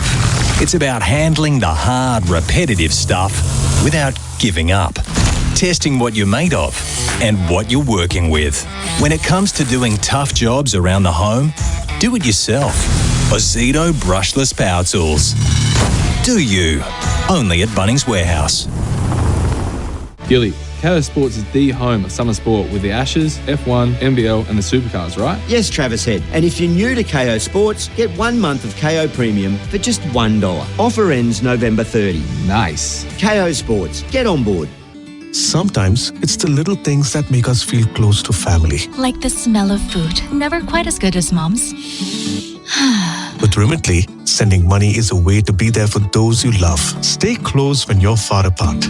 Since Ray White opened their door over 120 years ago, they've helped their clients open thousands of doors of their own. When you're ready to open the door to commercial real estate, no one's better than Ray White Commercial. They know expertise is better served with superior service, passion and commitment. That's why they bring the whole team, combining local knowledge with national scale to maximise opportunities for you, with clear advice and proven results. Learn more. Visit raywhitecommercial.com. Got a commercial building that needs bringing to life? Or a renovation needing the finishing touches? Whatever commercial painting job you need doing, let Synergy Painting Group's team of expert painters create a lasting impact. Whether it's an office, school, even a hotel, Synergy Painting Group will get it looking great. And if you need car park line marking, exterior cleaning, roof coatings or epoxy flooring, check out their comprehensive commercial solutions at synergypaintinggroup.com.au. It's where quality meets affordability. This summer, there are some things Liquorland can't guarantee. We can't promise the snags won't get burnt. Or you'll get a peaceful sleep in. We can't help you hit a 6 or score a century. But there are some things we can help you score, like refreshing summer drinks to share with mates, a legendary backyard barbecue setup, cracking promos to keep the esky full, and great value with every shop. Score more this summer with Liquorland, official gold partner of Cricket Australia. Choose to drink wise. For Synergy Painting Group, where quality meets affordability, and Alex Scott and Staff. Whether it's selling your livestock or selling your home, contact Alex Scott and Staff today. Australia and India on SEN T20 Cricket. Bowling to Gill now. That's a slow ball, straight back at Ellison for. He's whacked it back at the bowler who had no chance whatsoever. Ellis to Abhishek, who's on 19 from 13 deliveries. Ellis bowls, Abhishek hits to mid-off, and he's out. Tim David takes the catch. Big celebration from Nathan Ellis. So we're ready to go again. The sawdust is in place. Fine leg and third man also in place. Siri Kumar steps across the crease. Josh Hazelwood with another leaf delivery. Hits him for 6. What a shot. What a shot. That's Viv Richards. Australian Test cricket. Oh, it's a slog sweep. That is a shot and a half from Shubman Gill. We're talking about Steve Waugh. That was a shot. Shubman Gill goes bang. Ellis bowls. Slow ball. Pulled away. Has he got enough on it? He does. A 6. That's flat and hard from Surya Kumar. He's putting on a show. Well, there it is. The action so far has been plentiful, but unfortunately, it's been halted by rain in the nation's capital. How disappointing. 9.4 overs we've seen. The run rate is 10.03. And India is 1 for 97. This is SEN T20 Cricket for Remitly. One easy app to send money worldwide. And for Fujitsu, just get a Fujitsu. It's Australia's favourite air. The Henley Home scoreboard, as I said, 1 for 97 from 9.4 overs. I'd be surprised if we saw the Indians bat again. There'll be a revised target for the Australians to chase from a reduced number of overs. Our expert is Damien Fleming, who's here for Azeto Brushless Power Tools. Do you? Plenty of boundaries as well, and the bowling figures. Josh Hazelwood, no wicket for 24 from 3. Doesn't really do justice to how well he bowled. 9 dot balls from his 18 deliveries that he's bowled, which gives you a better idea. Xavier Bartlett, no wicket for 16 from 2. Nathan Ellis, 1 for 25 from 1.4. Marcus Stoinis went for 10, and Matthew Kuhneman went for 22 from his 2 overs. All right, well, one of the stories of the summer is sure to be the battle of the wicketkeepers. Jamie Smith versus Alex Carey. Jamie Smith has been in excellent form with the bat and with the gloves, it must be said, for England in recent times. And Alex Carey has really found his niche. He is also an enemy of the English after the Johnny Bairstow incident at Lord's in 2023. He's also a massive fan of Dwayne Russell and Dwayne's World. And he was on Dwayne's show yesterday and discussed his preparation for the Ashes, his form, and Pat Cummins' absence. Well, I love your performances on field as well. You're going extremely well. You must be pretty happy with the way things are doing. It's a bit of a strange build-up to the first test. You're playing a Shield game and then you're not playing a Shield game. So who designed your build-up?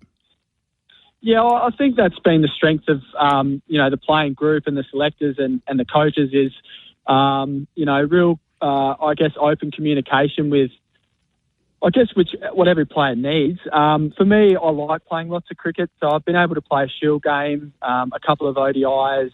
I'll play another Shield game. We see Steve Smith's playing up in Queensland, and he'll get 2 Shield games in. I think the bowlers will probably play the 4th Shield game. So, you want to play cricket, and that's what we do for a living, and we love it. So I guess it's just managing a really busy schedule over the last few years with one-day T20 and Test cricket. So I think we've done a really good job. The selectors have been really open and honest with what's required from each player. Confidence-wise, how do you go with, because one bad dig in a Shield game, does it knock you around or not? It seems to, we sort of ride every innings, especially with, a guy like Sam Constas, who we're also all sort of watching with every run that he does or doesn't make. So how do you cope when it comes to your up and down of your Shield games or your performances if you don't put a 60 on the board and actually sort of tick off a good innings? I think that probably comes with a little bit of maturity and time in the game, is understanding. It's a pretty tough sport that we play, and as you mentioned, some people ride each innings as it's the last one, but I think as players, that's, we've got to be really clear and consistent every time we go out to play and understand you might get a good ball and that might be your day done, or when you get a start, you cash in. So I think as players, we're pretty understanding that this sport ebbs and flows to stay consistent, and I guess block out the external noise that might put extra pressure on, a certain player. So for me, I think that's probably just come with time in the game, is just going out there with a certain clear mindset every time I play and focus on the process rather than the outcome. And that's when I play my best cricket. And that sweep shot that everyone talks about, do you listen to the outside noise or not? I listen to my wife. She gets stuck into me if I go out to the reverse sweep. But I think there's certain times to play it. And then after an innings, it's time to critique rather than criticise the performance. And there's definitely times where I can learn to be a bit more patient or take what's on offer rather than going too risky. But I also feel like it's a strength at times to manipulate fields. But I think we all play differently in this team, and that's the beauty of it. You've got a guy like Usman Khawaja who's happy to bat for 6 hours, and grind away 100, or Travis Head who likes to get it in the session. So we're all really well backed internally to play our best brand of cricket. Is your wife, how does she do it? Little eye roll when you see her after the day's play, or does she just give it a quick mention in the car on the way home? What about that shot? How does she do it?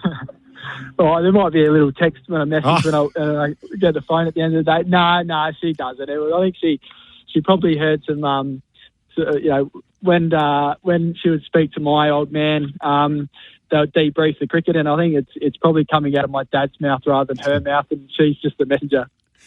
Speaking of which, my dad was my hero. I understand you and your dad were pretty close. Yeah, it certainly was. I played footy and cricket growing up, and Dad was always, my coach, and he was the, the transport to and from games. Mum doesn't drive, so it was always with Dad, which I guess you learn a lot from just spending time in the car pre and post games, and not only a coach, a mentor, but a great friend. He enjoyed having a beer and doing that after sport, but he was also great at disciplining us and making sure that we set ourselves up for success down the track. So yeah, great friend, great coach, and great mentor, and yes, sorely missed. Because I lost mine about 15 years ago, but I still have those days now where I wish I could give him a call and just have a chat about something. How do you go with that? Yeah, it's a really good point, and it's I guess it's still pretty fresh for me, and there's certainly days where you just want to jump in the car and go say good day, or send him a message and say, what do you think? But yeah, unfortunately that's not the case, but I think the lessons that I've learned from him will stay with me forever, and I'll lean on them in the moments that I need. And you've become a leader as well, Alex. I talked to, ask Ian Healy the other day about whether it's difficult to be a keeper captain. I know that Steve Smith's captaining, and you have captained a couple of times when you've been needed. But is that something that you like doing? Do you think you could do it if there was a permanent opportunity for you, or would it be too difficult as a keeper? No, I don't think so. I think at the moment we've got a really strong leadership group of players, and anyone that, I guess, steps in as captain in this group would do a fantastic job. I guess we're really fortunate that if Pat isn't playing, you've got a guy like Steve Smith who's got so much experience and an amazing cricketing brain. For me, I sort of know my place in the team, which is, do my job behind the stumps, go out and play the way I play with the bat, and offer any advice to who is captaining the team. But I think in this group, like I said, the experience is there. You don't need the captaincy to have a voice, to have an opinion, to go out there and perform, which I think is a really strong leadership trait, is going out there and performing. And I think we've seen over the last couple of years that when the game's there for someone to win, we've generally had someone to do that. So I think we've got a great group of leaders amongst the group. And Steve, well, he'll be standing next to you or near you quite a bit. So are you the kind of pairing that bounce off each other a bit? It's a bit different when Pat's captain. Yeah. I'm the one that's trying to make Steve, I guess, a little bit calmer and not change the field every single ball. I'm trying to be the filter. Yep. He loves it. He's always thinking ahead, but and that's the beauty of him as well, is that he doesn't sit there and let things unfold. He's always trying to think about the game, which you do need, but you also need that balance of, letting a plan A go for a little bit longer than one or two balls. And do you expect Pat back, like second test, third test? What are you hearing? Oh, it's a great question. I think that's probably the question on everyone's mind, is when we'll see Pat. I guess all I do know is that we've heard that he won't be there in Perth playing. I know Pat will be doing everything he can to recover as quickly as possible. He's an amazing professional in that sense, and I feel like he'll be right at some stage. I'm not sure when that is, but hopefully, if it's not the second test, it's the third test, and he can come in and win a series. What's your scouting been like? You obviously need to find out where the batters are vulnerable and what the bowler's trying to do when he's delivering it to you. How deep do you go with your own prep when it comes to scouting? Yeah, I think a lot of the guys that are coming over from England, we've been able to play against them quite a bit. We have seen that the bowling attacks probably got a bit of pace in it this time round, which would be a great opportunity for our batting group on hopefully some pretty good wickets here in Australia. They're batters as well. They're playing some really good cricket. I mean, like a Joe Root is going to go down as one of the greats of the game. So we've got, again, I say experience and leaders. We've got a really strong support staff that will leave no stone unturned. We've got a playing group that are always looking at vision and making sure that when we go on the field, we're ready to perform at our best. And what about sled scouting? Do you know whose cage not to rattle and whose cage to rattle? It's a good point. I think there's been a big deal made of it. I haven't really seen too much sledging in Test cricket over the last few years, so it'd be something new, I reckon. And England fans getting into you, just part of the deal now? That's part of it. Anytime there's an English Australia game, there's normally something thrown my way. So I think I said it before in some media. There's heroes, there's villains. It's just a matter of which side of the fence you sit on. And have you got any thoughts as to what the batting order should look like, or where you prefer Marnus? There's a lot of talk about it. Wouldn't mind finding out where you think Marnus is best placed, given that there's a guarantee he's in, given the form he's in. Oh, look, Dwayne, I don't know, and I like to stay out of these ones. I think what I will say is that the selectors have, over the last probably 4 or 5 years, made some really strong, big decisions. They've normally got them right as well, and whichever way they end up landing for the first 11, I have no doubt we'll be ready to play. Look, I think there's so many great players in Australia who are putting their hand up to play in that first test, not just 1 or 2 spots. I think, the full 11 is, on notice and really exciting to see so many players putting their hand up to play Test cricket. And speaking of exciting, Adelaide does something that I don't think too many countries let alone states, can do with this Test cricket. There's something about the Adelaide Oval. There's something about the positioning of where the Oval is in relation to the town. There is something about how much the town loves its sport as well, which is something that you've tapped into with. There's going to be a Test cricket festival around Christmas, is there? It certainly is. I'm actually standing outside of Adelaide Oval at the moment looking at it, and the sun is out. And, yeah, in 50 days' time, it's going to be full of Australian and English fans, which is such a great buzz around South Australia. And I think, as well, to gather around that, people rock out and put on a great show, and just the vibe around the city is so much different with live and amazing sport here. So it's exciting. It's a day test match this year just before Christmas. Two really amazing teams going at it. So it's a huge summer, but Adelaide Oval itself is going to be amazing. So what's the secret to Adelaide? Why has it got such an aura? Is it because the mix of the old and the new, the way they've revamped it? And this festival's going to be fantastic. I can just imagine the torrents lighting up and everybody getting into it. Oh, I think, a combination. You know, that old scoreboard when the sun's going down, just the way the ground's structured with the old stands, the new stands. I think the pitch and the oval itself is incredible.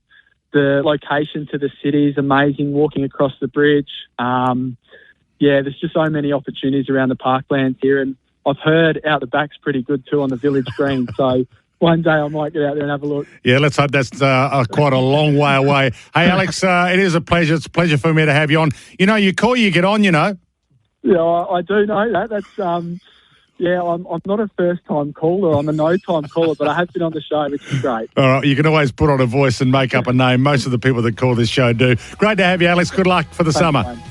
No, I appreciate it, Dwayne. Thank you, mate. Dwayne Russell, the Dwayne Pipe, talking to a very avid listener of Dwayne's World, Alex Carey, in the last couple of days ahead of what is a huge summer for the Australian Test wicketkeeper and also, the occasional one-day wicketkeeper as well. He's sort of in and around the one-day squad, although you get the impression that Josh Inglis is slightly ahead of him now in the white ball format. All right, well, it's still raining in Canberra, which is disappointing to say the least. Just a recap of the scores. If you are just joining us, Australia won the toss, sent India in. SEN one-day cricket for Amitli and Fujitsu. India 1 for 97 from 9.4 overs. Shubman Gill is not out on 37. Surya Kumar Yadav, the captain, is not out 39 from 24. That is ominous signs for the rest of this white ball series, given his form lately has been really poor at international level. He's hit 3 fours and 2 sixes. Shubman Gill, 4 fours and 1 6. And the Indians were motoring, but they won't be batting again tonight. At best, we'll see the Australians facing what will be a reduced target from a reduced number of overs. We're still waiting to see exactly how that plays out, because at the moment there is very little movement in Canberra except for the umbrellas going up and the rain falling. This is SEN one-day cricket for Amitli and Fujitsu. Remitli, of course, one easy app to send money worldwide. Fujitsu, just get a Fujitsu. It's Australia's favourite air. Just repeating the Henley Holmes scoreboard. 1 for 97 from 9.4 overs. Henley Holmes, hard to beat. Ask other builders and come back to ask.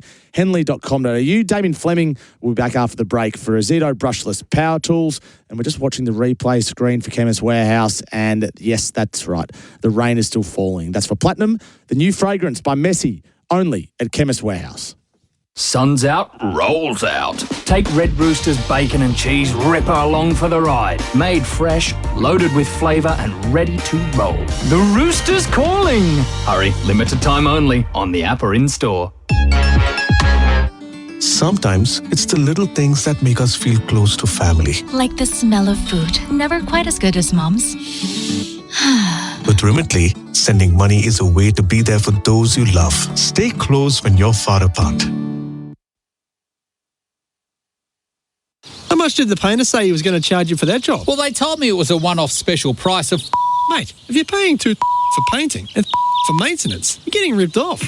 Got a commercial building that needs bringing to life? Or a renovation in need of the finishing touches? Whatever painting job you need done, let Synergy Painting Group's skilled and dedicated team create a lasting impact. Synergy Painting Group, it's where quality meets affordability. That's much better. Visit synergypaintinggroup.com.au. Sun's out, rolls out. take Red Rooster's bacon and cheese ripper along for the ride. Made fresh, loaded with flavour and ready to roll. The Rooster's calling! Hurry, limited time only on the app or in-store. Imagine homes so well designed and so luxurious, they'll be setting the standard for decades. Homes with prices your bank will love and your friends will envy. The Henley Mainview Collection. The difference is everywhere. Gilly, where can all the Trav heads watch the Aussies play India this summer? The only place to watch Travis Head in the Australia versus India T20 and ODI series this summer is Fox Cricket, included with KO Sports. What a summer he's having. You're welcome, Trav heads. Sometimes it's the little things that make us feel close to family. Like the smell of food. Never quite as good as Mom's. With Remitly, sending money is a way to be there for those you love. Stay close when you're far apart. Gilly, KO Sports is the home of summer sport with the Ashes, F1, NBL and the Supercars, right? Yes, Travis Head. And if you're new to KO Sports, get 1 month of KO Premium for just $1. Offer ends November 30. Nice. KO Sports. Get on board. Sometimes it's the little things that make us feel close to family. Like the smell of food. Never quite as good as Mom's. With Remitly, sending money is a way to be there for those you love. Stay close when you're far apart. With the warmer weather on the way, now's the perfect time to prepare your commercial property for the hot summer ahead. Synergy Painting Group can give it a hot wash to clean away winter grime and assess what painting work is required to protect surfaces. Whatever commercial painting job you need doing, let their team of expert painters create a lasting impact. Check out their comprehensive commercial solutions, including line marking, signage, roof coatings, and epoxy flooring. Synergy Painting Group, where quality meets affordability. Sometimes it's the little things that make us feel close to family. Like the smell of food. Never quite as good as Mom's. With Remitly, sending money is a way to be there for those you love. Stay close when you're far apart. Sun's out, rolls out. take Red Rooster's bacon and cheese ripper along for the ride. Made fresh, loaded with flavour and ready to roll. The Rooster's calling! Hurry, limited time only on the app or in-store. Spring racing is here and Alex Scott and staff are leading from the front. Servicing Gippsland since 1886, they're your local experts in livestock, rural property and real estate. Buying, selling or just after some solid advice, back the team at Alex Scott and staff today. From the paddock to the property market, they've got generations of service behind them. Alex Scott and staff, Gippsland born and bred since 1886. Visit alexscott.com.au.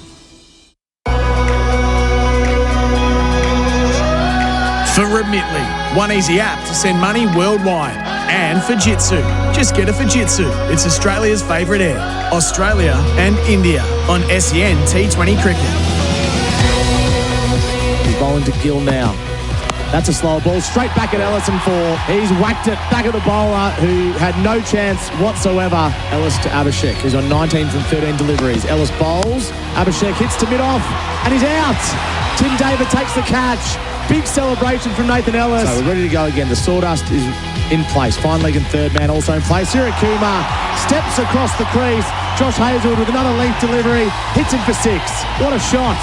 What a shot. That's Viv Richards. Australian Test cricket. Oh, it's a slog sweep. That is a shot and a half from Shubman Gill. We're talking about Steve Waugh. That was a shot.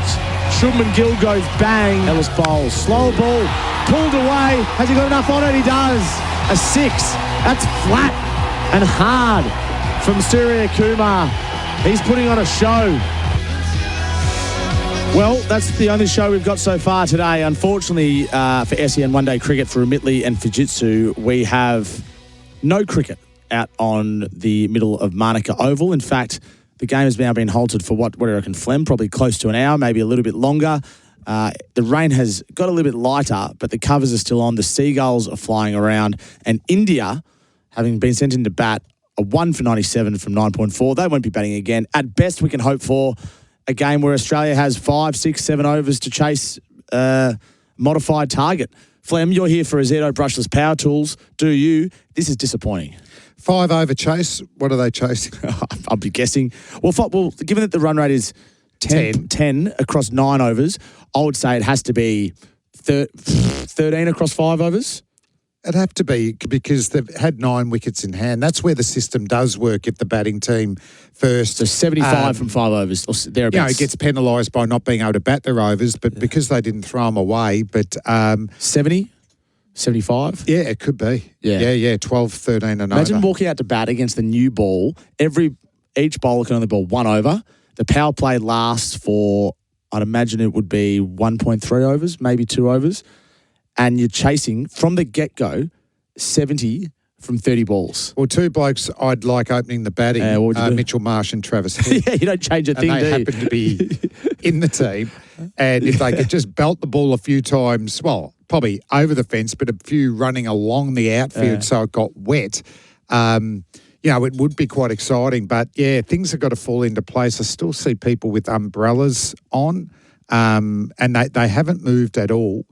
But, it looked like it was going to be a 200-plus total, and with a very powerful Australian batting lineup, I thought we were in for an absolute cracker here. Now, we might get a small dose of it here, but and also we talked in the pre-match, so much to play for because these are the last games before the T20 World Cup in February or March. So the squad will be picked out after these 5 games, and one of them has been rain affected. I think it's important for Australia's cricket fans to understand how this Aussie T20 team has developed over the past 11 matches. And Andrew McDonald spoke about in the last couple of days, the Australian coach. So they had a poor World Cup in 2022. They didn't make the semi-finals in 2024. They lost to India in the Super 8 stage. But now they've lost just 2 of the last 20 T20 internationals, Australia. And they've gone from having a team which had a bit of light and shade, it's probably fair to say, a few different gears that the batting order could roll through, to just now all-out attack. We're going to play hitter after hitter after hitter, and probably the only one that isn't a power hitter is Josh Inglis, but he can still score unbelievably quickly. So it's a change of philosophy, and it's been acknowledged because of how poorly they've done the last 2 World Cups. And I think it was probably necessary. The question is, Flem, will it work on the biggest stage of all in the subcontinent, India and Sri Lanka, in February, March next year? Oh, I can't see any reasons why not. I mean, the excitement, as you said, if it's Glenn Maxwell for Philippi, wow. Well, 250 is on the cards, isn't it? Maybe even more. If they get the pitches really flat and the grounds are a bit smaller over there, they've got that power. And you get confidence knowing that we can just go through the whole innings. I think it's been a good reset. I think Mitchell Marsh as captain's very important, not just his own game going another level. His captaincy seems pretty astute to me. He's got a smile on his face, but I think they love playing for him. Yeah, and he's played a lot of cricket for the Perth Scorchers as well, and he's captained the Perth Scorchers. Who dominated, didn't they? Dominated. Under the Langer captaincy and then Voges. Yeah, that's right. Coaching, sorry. Yeah, that era was very successful, and Marsh was a key plank in that. And one of the key questions will be for the Australian selectors ahead of that World Cup, is there room for Kuhnemann and Zampa in the same 11? And if not, can Glenn Maxwell bowl 4 overs to be your second spinner? Oh, he's been a very handy spinner, hasn't he? And sometimes bowling the first over. Bowls in the power play, comes around the wicket, cramps the right-handers there. It would have to be a traditional turn. I don't know where the pitches are. I mean, Sri Lanka's a chance as well. Colombo, if they are wickets that have been worn before. The ball can swing a lot more in Sri Lanka than India traditionally. So you want your swing bowlers. So then Bartlett's in the case there as well. Dwarshuis has made every post a winner, hasn't he? Yeah. He's been bowling tough overs and he clunks them with the bat, doesn't he? He's injured tonight, but he's been an important player for Australia, partly because he's left arm, but also because he can whack it as well. He bowls good slower balls. So the umpires are having a chat in the middle now. They've got the umbrellas up, which is not promising news. Just on the next couple of years of cricket, Flem, it is monstrous, isn't it? So there's the Ashes this summer, and then this World Cup, T20 World Cup, February, March. Then the Bangladesh are coming here for a 2-test series in Northern Australia next July, August. Cairns, Darwin, they haven't quite decided where it will be yet. Then Australia's got a 3-test tour of South Africa in October next year, and that will be fantastic. Australia hasn't been back there since Sandpaper Gate. So by then, it will be eight years since Australia's toured South Africa in Test cricket, which will be huge, particularly for Steve Smith, you'd imagine. And the bowlers, and the whole team. You know, the one the World Test Championship final was disappointing because we lost. But also, South Africa aren't playing a home Test match. The World Test Champions aren't. So that is going to be a super series for. They'll be still the Test champs, won't they? They will be at that stage. So the World Test champs taking on Australia in South Africa. I mean, that should be a wonderful series. So that'll be a ripper. And it's always hostile over there. Always pre Sandgate. Papergate was too. Yeah, that'll be amazing to watch and listen to, of course, on SEN. And then New Zealand come here for a 4 Test match series. And that's excellent. That's a 4 Test match series, which you love. And then Australia tours India in January, February 2027, which sounds a long time away. It's really not. It's 14 months away. A 5 Test match series in India, January, February. Then they come back to Melbourne and play the sesquicentenary game against England. 150 years of Test cricket. Wow. You're probably just too young to remember the 1977 Test. Just a bit young. Just a bit young. And you know the result in the first ever Test was 45 runs to Australia. Yeah. And the result in 1977 was 45 runs to Australia. Imagine if we can get a result in the 150th anniversary Test. I'm backing it. 45 runs. 45 runs to Australia. Who's going to be our Bannerman? Charlie Bannerman? Yeah, was it 66 or 67% of the runs? Yeah, in retired the hurt, Test? didn't he? Yeah. Yeah. First ever Test I wish debutant. he pushed on. Yeah, got a double. You never had the chance to tell him that, did you, Flem? regret that? I've never asked him, to be fair. And then I do think, the centenary Test, Rod Marsh making 100 as a wicketkeeper. Rick McCoscar. Got hit. Yeah. Kerry O'Keefe opened the batting in the second innings. Why? Because Rick McCoscar got hit in the jaw. But why is Kerry O'Keefe opening the batting? Why not someone else? Scull was known as a very, very, he might have been quite a dour, but technically correct batsman. Right? Sort of Gillespie type. Gillespie type. Interesting. Didn't quite get to 200 though, Scull. And then David Hooks, as a 20-year-old, hits 5 boundaries off Tony Gregg's over. And then my idol, Dennis Illy, takes 11 wickets. Amazing. And Australia wins by 45 runs, the same margin as the first ever Test 100 years earlier. So that's March. You build up the whole. So that's March 2027. And then Australia goes... It's 20 tests in 14 months. It's ridiculous. Then Australia goes, if they're good enough, to England to play a World Test Championship final in June after the IPL. From then, there is a 5 Test match Ashes series in July, August 2027. And from then, there's a one-day international World Cup in Africa, South Africa, Namibia and Kenya in late 2027. What a great couple of years. So from early 2026 to late 2027, it is a... And this is part of... what will our Test team be? Well, this is part of the issue. If you've got Hazelwood, Cummins, more so Hazelwood and Stark, who are now mid-30s, can they hold on? Can Steve Smith hold on? Can Pat Cummins hold on with his body? So that's something that they'll have to consider as well. I'll tell you what can't hold on is the rain. I think it's officially been called off. The match has been abandoned due to rain. Flem, if nothing else, I've really enjoyed the chat with you tonight. It's been a good catch-up. It's been a good catch-up. So tell us about your podcast you're doing at the moment. So I want you to download the Make Me Good at Golf podcast with Limo and Peter Hallier. I want to be good again at golf. Peter's not living it. He's not. He's going the other way, but we want to get him in. Yeah. And the Fast Bowling Cartel. I think that's you'll like. Jason Gillespie, Glenn McGrath. So we're going to tell some stories from a fast bowling outlet and get some guests on. And you've given me some great ideas for guests. I'm going to give you a guest for each country. Okay. Yeah. So I'd like Tino Best from the West Indies. Like it. Yep. So I'd like. I'll remember this. I'd like Tino Best from the West Indies. Pakistan, we have to get it. Was him, don't we? Nah, I want someone I haven't really heard much of. You know who I want? I want Muhammad Amir. Oh, that might be You can tough. tell I'm a news guy, can't I? That might be tough, but yeah. I want Muhammad Amir from Pakistan. From Sri Lanka, I would like... I'm just going to go non-traditional ones. I'd like Dilhara Fernando from Sri Lanka. Yeah, great slow ball. Yep, yes, yep. Bowled a lot of no balls as well. From England, I would like John Lewis, left arm. Yes. Yep. Clever bowler. Clever bowler. Was coaching the women. Yes, that's right. What about India? India, I would like Zahir Khan. Yeah, Gun. I was thinking about Ashish Nehra or Javagal Srinath, but I like Zahir Khan. Yeah, Gun. Really nice. Although Ponting let him have it in that World Cup final in 2003, didn't he? He did, and Haydos. And Haydos. And Damien Martin with a broken hand. Last one, New Zealand. Oh, no, it's got South Africa. Nancy Hayward from South Africa. please. Yep. Built up like the Brett Lee of South African cricket, but not quite as quick as Binger. He toured here in 2001. Long run-up. Long run-up, blonde hair. Faced him a couple of times. Did you? And if you can't get him, I'd like, obviously, Mackay and Tini as well. Yep. And who's the other country? New Zealand. New Zealand's a good one. I was thinking of Daryl Tuffy, but I'd actually really like Chris Martin. I would like to get Chris Martin. To talk about his batting. And to talk about his batting. Yeah. Because the story is he used to ride his bike to training.